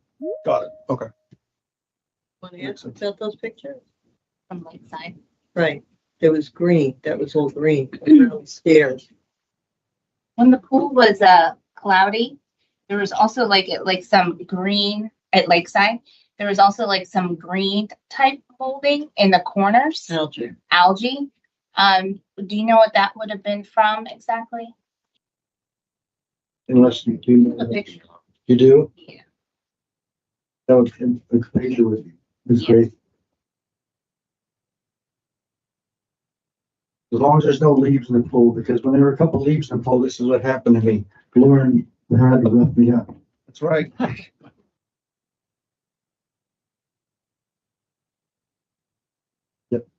Let Kyle look at it. Jeez. Come on, Kyle, get in there. Yeah. And this is like when Lakeside, the same time it had like That's when the black algae bloomed. the cloudiness down. Same thing. Thank you. Okay, that's what it was. Okay. That's from the same time. Yep, same time. That actually, that's organic. So that is an algae. The fact that it's in that corner and you're not seeing that, or you haven't seen that throughout anywhere, it's obviously a good sign, because that means it's just started right there. The very little bit of water that's there, that algae is going to develop. We had that issue with the filtration, that being, and that black algae bloom. That's where we start to see that build up. That's easily removed, and I'm sure it's been removed since, I'm sure you've seen. And we'll continue to keep our eye on that as well. Thank you. Thanks. Real quick, are you doing the pool heaters, the geothermal? Is that under your? The heater, no, that would be mechanical. You're not, But it is something I can address, because I know Brian and I had a good long conversation about it today as well. Spring Park in general. Yeah, because gas is, Lakeside is gas. Right. Yep. Specifically. Yeah, I'm sorry. Yeah, that's a stupid thing. The heaters work off the flow with everything. So what we do, we obviously maintain water chemistry, filtration, flow. That's the lifeblood of the pool, flow. You can treat the pool with whatever you want, but if you don't have the proper blood flow going through it, you're not going to do anything. We maintain, the way the code works is there's a minimum GPM, minimum gallons per minute of flow for the pool. You can run anywhere from 10% below or 10% over that flow. We always maintain that. Your pool's never been one outside of that range. If it is, that's an issue, but we always maintain it. The heater then actually has the flow going through the heater. Just as the chemistry controller has flow going through that as well. The heater needs a certain amount of flow for it to stay active. If that reaches a certain level of flow or too low, the heater then has a mechanism that says, nope, it's a safety mechanism. It says, nope, I'm low flow, I'm not going to heat right now. Or else you'd be heating no water and it could cause a fire. Right. So the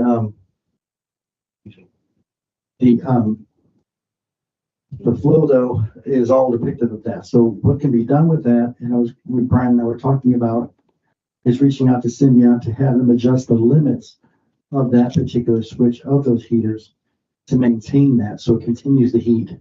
Because we can't go outside the limits, of course, of flow. Yep. The flow is the flow for the state, and that's what we maintain. Hopefully that sheds a little light on it. It does, and that's, I assume you all, not that we're using heaters in June or July, but Yeah. yeah. Thank you. Thank you. Thank you. All right. Any other questions? All right. Thank you both very much. Thank you. We'll rest your neck. I will hopefully tomorrow. I see my I doctor gotta tomorrow. tell you, after about 2 weeks, I was ready to switch to the foam collar. Tomorrow I see my doctor for Yeah, that. tell him foam collar. Oh, that's what he said. He's told me that. I'm hoping That's no. a torture device. I'm hoping no collar. Oh, man. You gotta have it at some time. Yeah, we'll see. All right. Thank you. Thank you. All right, landscape vendor updates. I'm gonna ask Brian since Brian is all the CROA parks now, and some of the. Were there any, before we get to Brian, were there any good questions about Prince, anybody? Who? Prince? I guess can you give an update on that? Management has Management does have a recommendation because of the continued issues we're seeing in the service areas. They've continued to decline in the service areas. The service areas that they, so they service Academy Row, Roseville Corner, and what? And no, that's exquisite. Roseville Corner does not have a committee, but many of their residents have requested a change in landscaping company. After continued walks with Prince and Sons, we would echo their sentiment in giving them a 30-day notice to cure, and without any improvement, we would terminate. And I guess along those lines, I know we've been pushing a lot. I know on those lines, we've been pushing a lot of work to Exquisite, that really that we need to focus on bringing a third landscaping vendor in just to have additional party and celebrations to work. It's its own separate contract, so it would have to be rebid on its own. Well, So yeah, I would. you have the authority to do that. Yes. Yeah. So I think you're looking for us to agree with you to say, go ahead and do that. I don't want to just do something on Yeah, behalf of no. Roseville Corner without. Yeah, so speaking with them and I would support directing management to go ahead and send the 30-day cure notice. And if we don't see a drastic improvement in that time, then it's time to go to RFP. Anybody disagree? Nope. All right. Is that the last area that Prince and Son is? They still have Academy Road, but Academy Road has not requested a change. So It's up to their board. I guess we're gonna have Academy this conversation in 60 days, you know, where they lost the one contract, now they're potentially losing a second one, and then we still have them a third, so are they kind of at the point of, They're also going to be disincentivized to we perform. just need to? Yeah, I mean, I completely agree with you. However, the Academy Road does have a service area committee that has not yet made a recommendation to remove. You Prince and can't Sons. mandate what Academy Road does. Yeah, okay. But yeah, I guess for Prince and Sons, it's get your act together, I think, or you may not be doing business in Celebration much Yeah. longer. They should, they've got to know that. They have to know It's that. terrible how they're taking care of the property at Roseville Corner. So thanks for being proactive on this, Laura. Yeah, thank you. On to the management company contract negotiations. We need Hang on. exquisite. We need to have exquisite. Well, Brian, I keep forgetting about you. You sit back there so quietly. More flowers, my wife says. More flowers around town. She loves the flowers. We're working on it. All right. So I have a question. So I know when we do the annual replacements and the different beddings and pots and that sort of stuff, there are places that I see annuals removed like one day, and then they might sit empty for a day or two, and then annuals go back in. And then there's other times where it seems that it's stretched longer than that. Is there any sort of a time frame on when we switch annuals, like pull it out versus put it in, or is there a reason they need to sit empty for a little bit, or can you add some color there? Yeah, just supply really. When we switch from the winter crop to the spring crop, if the winter crop has died out a couple of weeks before the spring crop, we slim pickings, right? Sure. So we know that if we what's up front of town hall right now was a filler bed, and this isn't exquisite. This is industry wide. Sure. The same time we replaced the beds here at town hall, CDD's vendor replaced the bed at the tip of Waterside. They've just pulled that one because they used more dianthus than what we had used. We tried to incorporate some others, knowing that dianthus is a winter crop. It's Sure. going to fail. So whereas they got like a month and a half, 2 months out of that planting, we're going to be able to stretch it just a little bit further till we get into that next crop. So it's trying to be fiduciarily responsible with the client's money.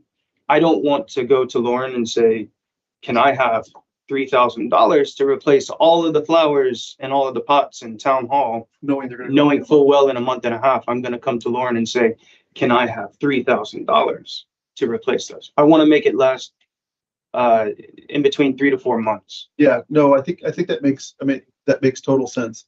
I guess one of the questions that I would have, and this isn't necessarily as much of a exquisite question, I guess this is more of a management question. And I don't know if this is going to look uglier than what it is, but a lot of times, like for instance, we have issues like at Spring Lake with that exact situation. I'm sure happened. The winter one died, but we don't have the new one in. So the thing looks empty. So then residents complain that the thing died and it looks dead and there's nothing there. Do we need to get hokey enough that we put a sign in the pot? Or never died. Or something? So is this the pots at Spring Lake? Well, I'm using it as an example, but I'm saying like anytime we see something, do we need to put like something that says, we got it? Listen, we're on this. Yeah, I poke fun at the CDD all the time, but like I report a street light that's out, but if they tell me it has a ribbon around it, they already know about it. But I'm like, well, that ribbon's been tied there for like a few months, so what the heck? But it's got a ribbon on it, so guess what? I don't complain about any lights I see a ribbon tied around now. So it's kind of the same thing. Like if we see a pot, but it has a little sign in it that says under refurbishment or future replacement or something, I don't know. So we started doing that with the paver and grill project at Lakeside. Because we took out the grills, we put signs in each location saying this area under refurbishment. And we did not get any reports about where are the grills. Amazing. We did that at Reserve Park, because we took the chairs away for the paver project out there and put the chairs back. Again, no commentary about where are the chairs. So I think that is a good idea to do that with the planting area. Little stick things. Yeah. The lamination. So I guess my question then would be, so Brian, if we were to direct management to get you 100 little signs and that we would have ARC review And communication. and communication, but we would have ARC review, little signs. I mean, I'm Run thinking those by the similar to finance like the committee. pest control signs that get put out when the treatment's done, that we could just give you guys 100 of these things a quarter, knowing that half of them are going to disappear, get destroyed anyway. We're going to need more. That's fine. Yeah. We can get little signs and then just give them to your guys so that when we rip something out or something dies and we're going to have to fix it, we can put a little stick in there. I mean, I don't know what people think about that. Is that okay with Parks and Rec? Don't laugh at me, Charles. I'm taking tennis lessons. Everybody thinks it's a great idea. So I think if there's a less invasive way than having a sign, like take the bed right out here in front. We can pull it and we can mulch it. Now it just leaves it as a big mulch area, but at least it's not exposed dirt. We're gonna get an email. Yeah, we're gonna get an email, because I think the problem is so technically if I put my ARC hat on, they're gonna come back and say mulch isn't landscaping. And so they're going to say, hey, why can I not have a big mulched area without a plant in it? But you're allowed to have it. But they're also going to come back and say, why can't I put a little sign in front of it? And I say, well, I don't know. I don't have a good answer for that. But I think that, maybe we could try that. I do appreciate that idea, but I think we'll still get a call about it. Yeah, we can do both as well. A lot of times when we redo a annual bed, we'll do a border of pine fines, which is a very thin broken down mulch. And then a lot of times when you want to refresh or revamp an annual bed, you may actually mulch with pine fines and then run a tiller across it. So it mixes in more organic material into the soil. Yeah. So we could mulch it, put the sign down, and then when it's time, come in, till that in, so the soil is getting even healthier. Is that I don't want to add a huge labor or cost for that. Simple. If we can get you 1,000 signs or something. Yeah, it's very simple. Okay. So I think if we're okay with this, if management could propose a sign design. Make them look like the signs of the other amenities, the white with the green border. White with the green border. That's all I'm thinking. This area under refurbishment. Yeah, and keep it generic. We'll have Park look at it. Communications can look at it. Everyone's happy about it, and then we can get Brian some little signs. On that same note, would we be able? So right now we're in a tough circumstance where we replaced a lot of those pots in a lot of the areas, and the plants are not doing well. They're taking longer to grow in. The drip irrigation that's set up in some of these pots is not as sufficient with the drought that we're going through. So we have to switch to hand watering. So would it be possible to leave the sign remaining in the pot while the new material is in there becoming established? Yeah, I think that's fine. Okay. Yeah, I don't see. Not to leave dead material in a pot and keep the sign on it and say, this is our excuse for not. Yeah, removing no, it," I mean, but that's a good while idea it's too, growing. but I think, but to your point, then that way people know that, hey, we have eyes on this. We know that we're trying to fix it. And I think it's great. are you looking at hardier plants too that would withstand drought? I'm just curious, like, cause I guess from a landscape architect, are there certain things that maybe you'll So want to we, get back on now? yeah, we know that we have areas. So we have a thing called right plant, right place. It's industry wide. It's a well-known saying. I'll take Greenlawn Park, for instance. Greenlawn Park has an okay hedge going through it, right? And if you looked at it, you wouldn't know that it's firebush. But then you look closer and you see it's firebush.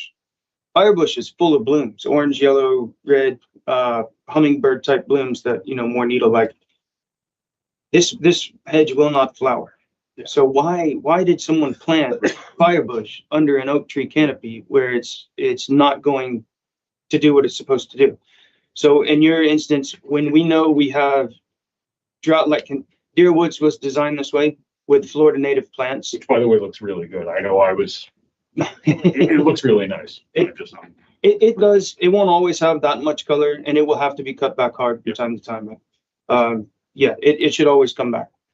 But we're trying to make smart decisions with our landscape changes, our landscape enhancements.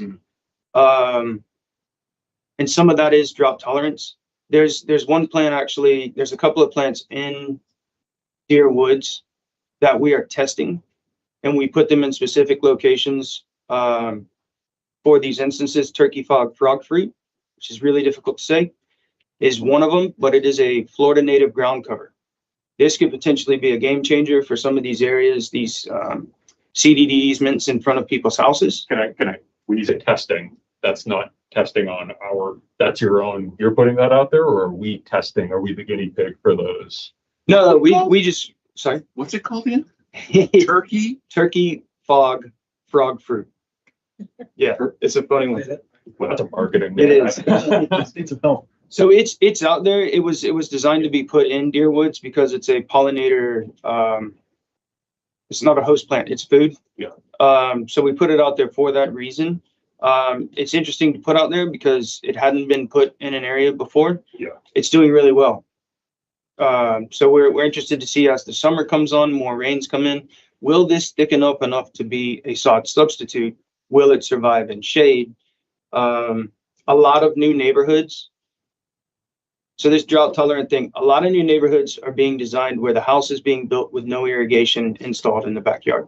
Just without, you can put pavers back there, you can put rock, artificial turf, mulch, whatever you want, but you're not getting irrigation. You can retrofit it yourself. A couple of years ago, St. John's Water Authority tried to ban St. Augustine from Orange County. They St. Augustine and Zoysia, they only wanted Bahia. And that's what you have around the ponds. And the reason it's so green is it's around the ponds. I have it at my house. My house stays like a desert most of the time. It's not the most attractive, but that's the way the industry is leading. So we're trying to find these plants that will survive these drought periods without going completely brown and, oh yeah, it'll come back, cut it back. Nobody wants to hear that, but it's the truth. No one wants to hear it. No one wants to see it. An electrical panel exposed because a plant died back. Why didn't you run the irrigation? We did. It just didn't make it. And a lot of these, we just did Memorial Park. We've had a continuous complaint that the grasses are growing over the sidewalk. These large ornamental grasses. I don't know why someone planted a grass that the max width of the grass grows to 5 feet wide, and they thought it was a good idea to plant it 1 foot off the sidewalk. It was on sale. And expect for you to enjoy this plant the way that it's designed to be looked at, full 3D plant, and not have a wall that's just trimmed every time the landscapers are there. So we removed them. We put in shillings around there so it'll have a formal hedge. And guess what? There were 3 other rows of the grass. So you still have the same exact look. No more complaints. No more go-go, right? Done. Eliminated one complaint. It'll be gone forever.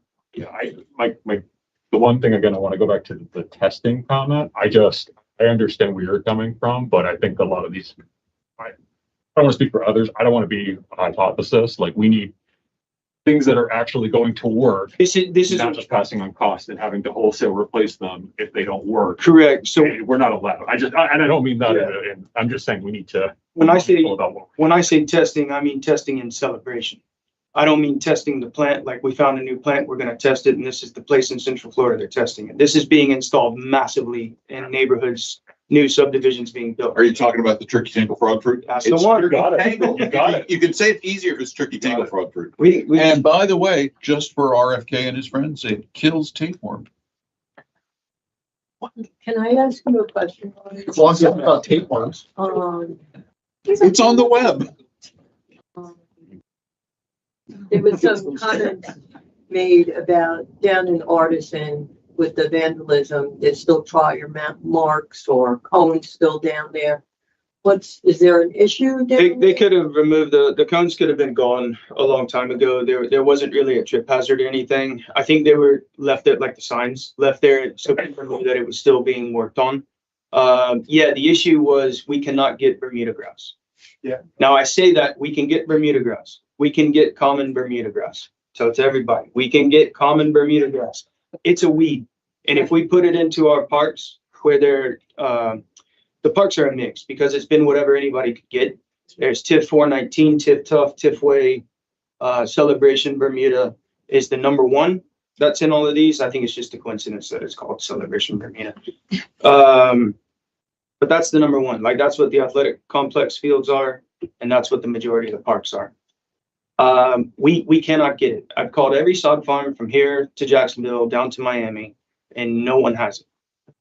The sod that we just installed in the amphitheater, if anyone wants to complain about the gaps between it, it still needs to be rolled. We're not completely done, but it's Under refurbishment.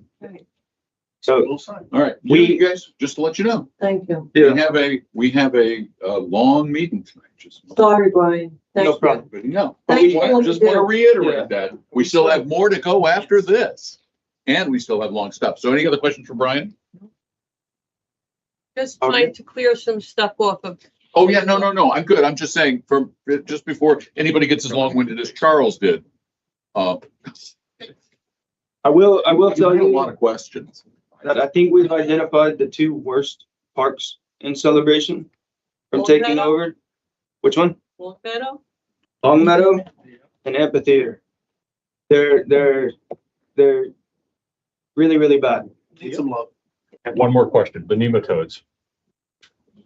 Yeah, it's your Turkey turkey, worms. it's the frog fruit. How is that going? Or it looks pretty good. Pennyroyal looks fantastic. Okay. Everything is working so far. One problem, we had a bunch of torpedo grass come up in Pennyroyal in the plant beds, so it just exploded. Lots of grass, but they were out there knocking it down, spraying it today, and it'll be an ongoing process. No further questions. Thank you. Thanks, Brian. Okay. Thank you. Thank you. All right, next up, the management company contract negotiations. We had a meeting yesterday, the board, without management, because it's a contract negotiation. And we decided that we would like to work with a task force that would some expertise in contracts and human resources and that kind of thing, made up of residents, to help advise us on the things we would like to ask Grand Manners as part of this negotiation. Yeah, so, and just so that everyone understands, this is the first that management is hearing of this, so, to be able to come out of this. But part of the notes for the meeting, and I'm bored, correct me when I go wrong with the direction here, but we wanted to make sure there's a notice that there are some interested candidates that came forward for the task force at the meeting last night. However, we do want to post that the task force is being formed, and we are planning to seat that task force by a formal action item at the workshop. So we would want that noticed now and to be included in communications. Give you a paragraph? summary, Yeah. paragraph of what they're signing up for, and we'll Yes. send it out there. Can we have that go through June 9th, which would be the Sunday before? So advertise immediately, same form we use for all committees, with this blurb that I'll draft. Eric will draft, because I'm writing the resolution. You're in so- the resolution. Yeah. So we had a separate form that we used for the communications advisory group and the celebration hall advisory group, just because it was one big thing. So we'll put it in that and send it to the board for review. What are the qualifications we're looking for? Anything, Own- homeowner in own- good just standing. homeowner. Owner in good standing. Yeah, two thoughts I had were anyone in HR resolved with performance background, and then obviously anyone with contract renewal experience too. That'd be kind of the two things. Can we recognize Gary Hutzberg? I know we all recognize him, but can we? I guess just one more comment too, because I know it's new knowledge of Grand Matters, is that this task force is for contract negotiations only, not replacement or anything of that nature. Right. I move to nominate Gary Hutzman from the audience. Second, Gary, come on, This one, hurry. you're recognized. this was supposed to be, the group was supposed to. Maybe my memory isn't serving me right. It wasn't supposed to be contract negotiations. It was supposed to be to make sure that management is. Wait, Stop, Okay. yeah. stop. Okay, thank you. Yeah. I wasn't sure. We'll talk to the, You still have to write a resolution. Right, right, we will do that. right. Gary Hubsford. It has been the board's philosophy forever to ask for qualifications, background, essentially a resume, before you chose any members of any committee. So please do that again. If you don't ask for qualifications and study them, you'll be regretting who you choose. Good to know. Thank you so much. Yeah, I do want to say to that though, this is all homeowners have an equal voice in this, so we do need to make sure that we're casting a wide net of who we're picking. We can't just have people that do contracts all day long. That will not serve us either. No, Yeah, it's got to be a good mix. It's a good mix. It's not all just one thing, but kind of like we have on MPEG. It's not just architects. Yeah, but I think to Gary's point, we want more than a name. We need qualifications. It can't just We be, wanna know- I'm interested, I'm gonna raise my hand, I want to be in the room to negotiate the contract. It's what are your qualifications? What's your background? Why do you want to be on this committee? Task. You're gonna write that. Does the application I- have yeah, kind of like room for that? No. Yeah, It's it like a had, paragraph. it had a little paragraph blurb for why are you interested in this committee? What are your qualifications for this committee? And for, Conflict of interest. yeah, for conflict of interest, I believe there was a checkbox and kind of like the committee form. There was also a request for Celebration Hall, I believe there was a request for a cover letter and a resume. I don't think you need to necessarily, well, I'm not gonna. I'll circulate something and then. Yeah, y'all can run it by us real beat me quick. up with it and then we can get. I think it would be similar to the other things where it's the one pager that is the normal template, and then include a resume, just so we know a little bit more about them. And if we're envisioning, I'll throw this out there. If there is a liaison, this is certainly something that I'd love to take. Last night we discussed that all board members, it would always be recognized as a joint meeting between that group and this group. Yeah. We would just recognize it. We would always recognize it as a meeting. So I'll get you something, Please. once the board agrees on it. There's a point of order. I need you to write meeting minutes for that meeting. Already done. He did it for the, Yeah, so I have meeting minutes. I haven't typed them, but we have those. all right, moving on, so we can try to go to the next thing at around 8, yes? Yeah, so I'll go ahead and so the 851 building, so we're sitting in the problem right now. Mhm. So just for transparency on the resident side, so we did get quotations back to replace the HVAC unit for this building. They are prohibitively expensive for a building that we don't necessarily know what we're going to do with yet. So we kind of have, we need to figure out what to do in the short term. So we do have some other assets and areas available to us to be able to move. I would like to be able to direct Lauren to go ahead and enact the plan that we had done previously when we had to vacate this building, where we moved staff off-site. The advantage that we have now is the Island Village building is available to us, which I believe the administration portion would be able to fit in. And there's air conditioning there and power and electricity and internet. And then the on-site services, so things that like would be resident facing, could be moved to the field complex where we have that kind of kitchen area where it can be used as a counter. Eric, before we go any further with that, did some checking today.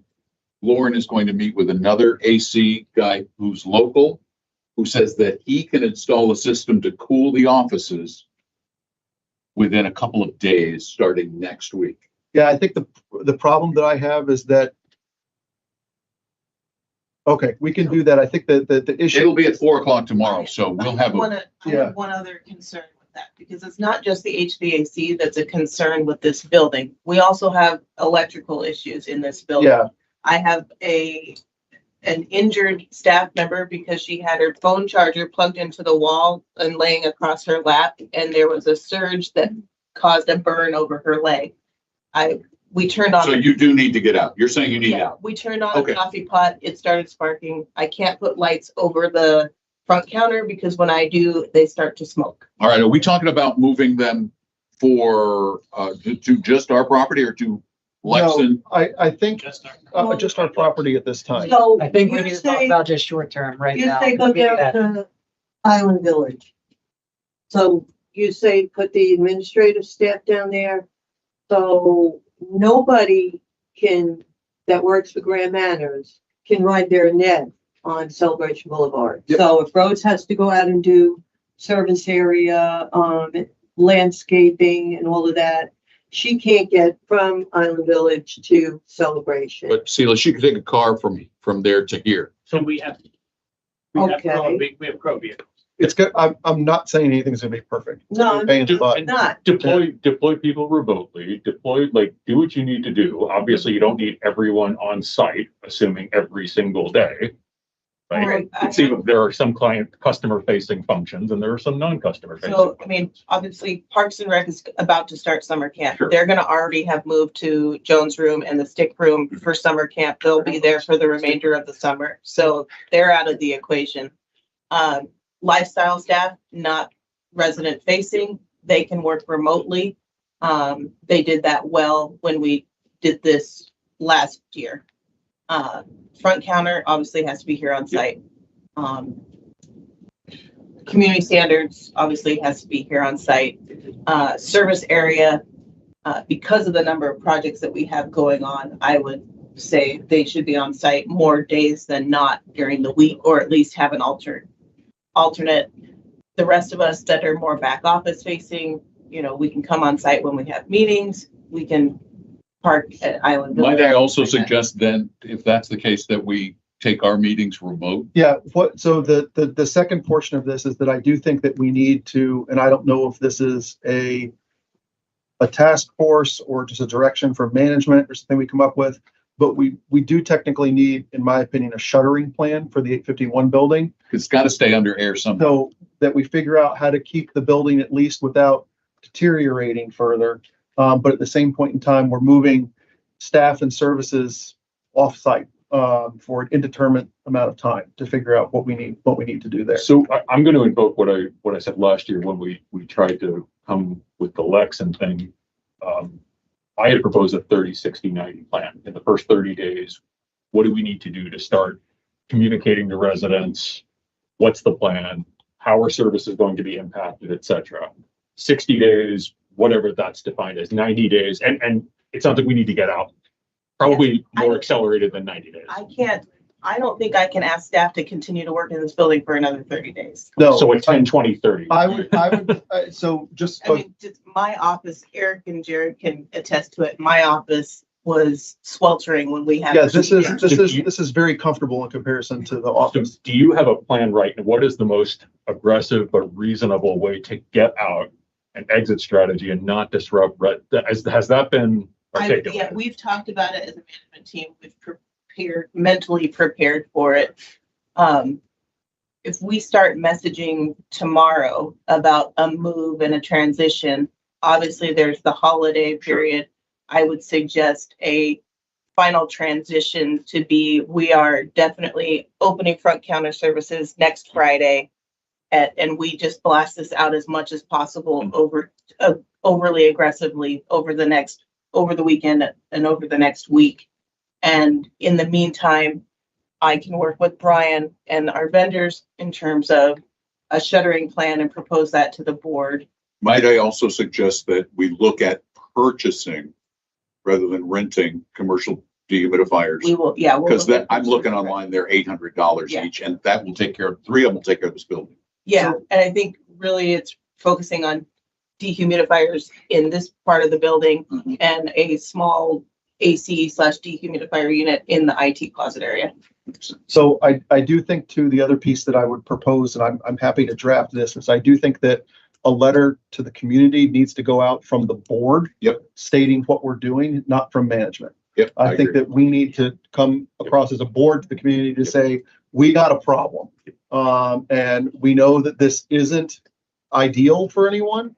But we can't ask staff to work in this. We also can't ask people to meet in here, which means that I would say that we also would need to have within that plan where we're going to hold any meetings or things that were scheduled here. Whether that gets moved, I don't know, wherever they get moved to. Well, we should go remote. We can go to Teams. Well, but We'll know. real quick to pull the thread on that, I think the partner programs and the programming, because we do have, and I'm not, there's going to be revenue sacrifices through this move, and that's just the way it is at this point. Rough numbers for you, just so we're. So I think I don't think you need to like get into that, but I think as you start getting the plan, what that's going to look like, and that if there are opportunities to put them in the Jones room or whatnot. We already are good at playing musical chairs with the partner programs. 2 of our larger ones that are at Town Hall can move to Heritage as long as we're not occupying that all the time for meetings. 2 of the smaller ones will be a little bit harder to adjust, and our civic groups will be drastically Did you impacted. want to Can add I something? ask a question? Why aren't we, Dawn will jump down my throat. Why aren't we moving the staff and grant managers to other office space that she can rent? Cost? It's costing, it's costing a month now, how much for those units to run in this building? This larger one's a little under 5,000 and those 3 are a little under 5,000. So we don't have the money to pay rent for the staff to move as a whole and, keep the residents here in Celebration. Well, we're talking about getting them Locally? out. We're talking about moving I them out. know. Yeah, I guess this is.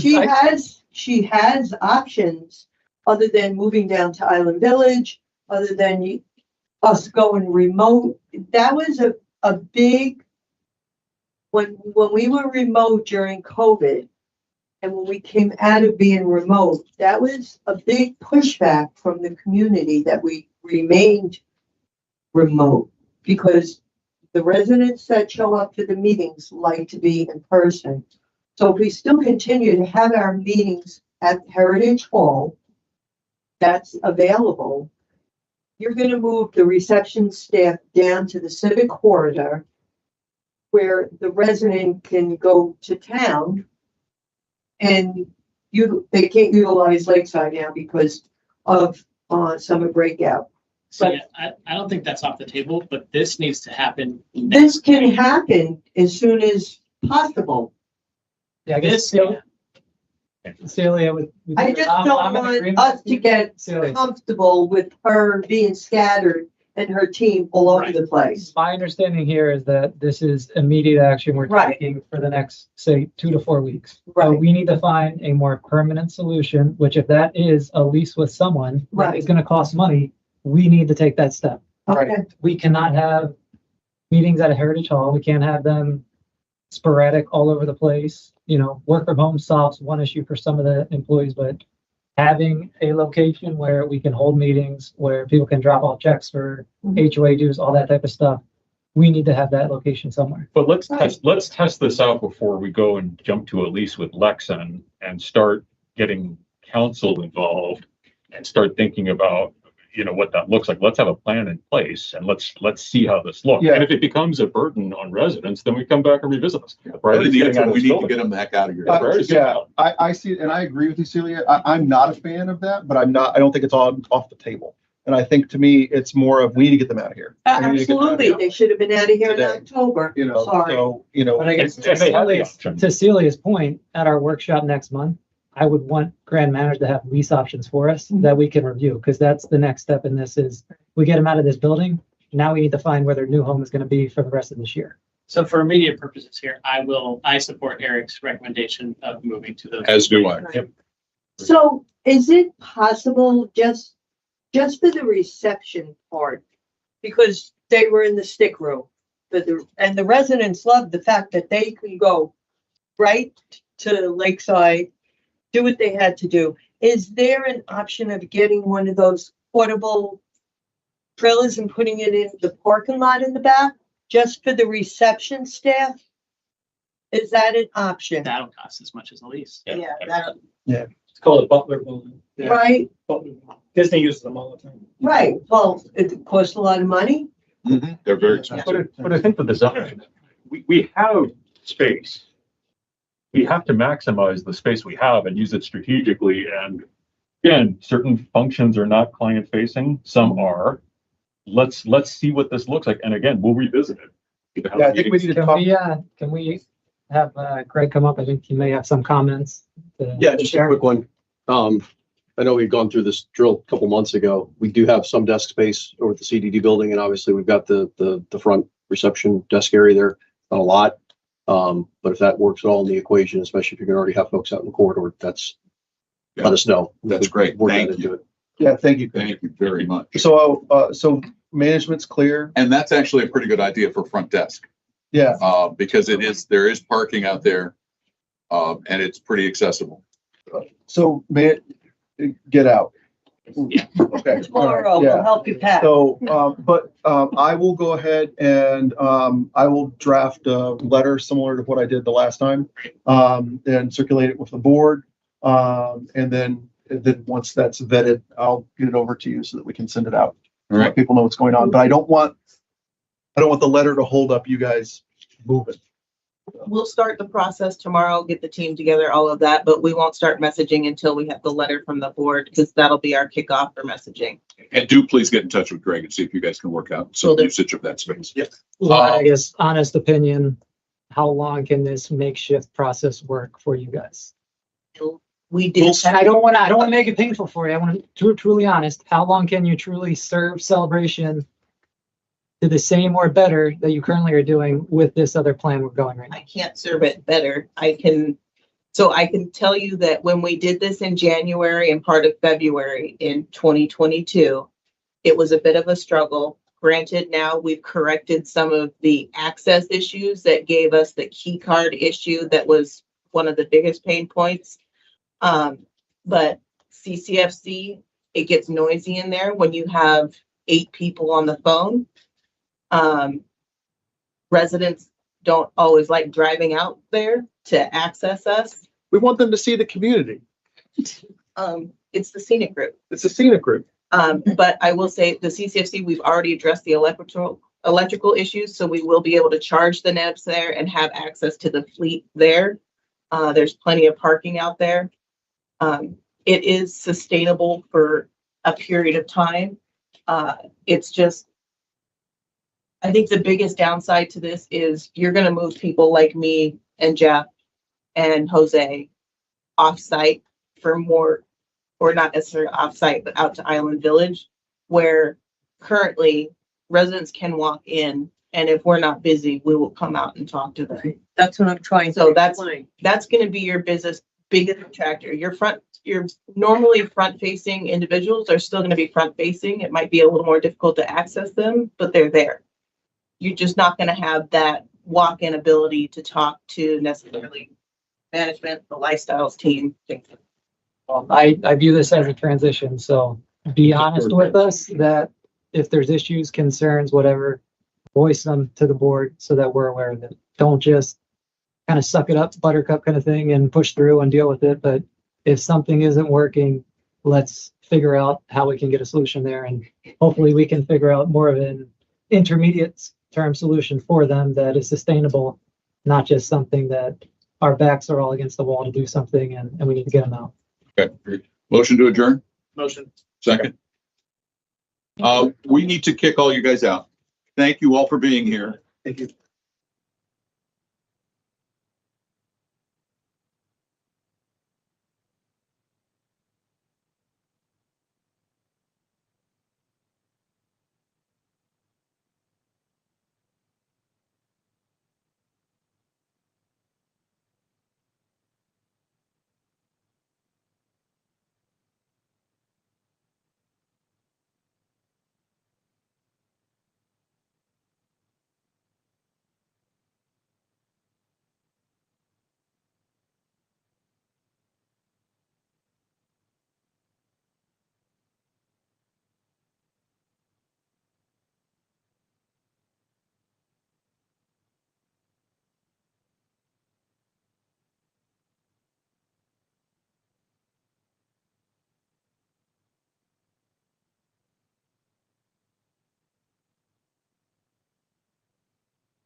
you.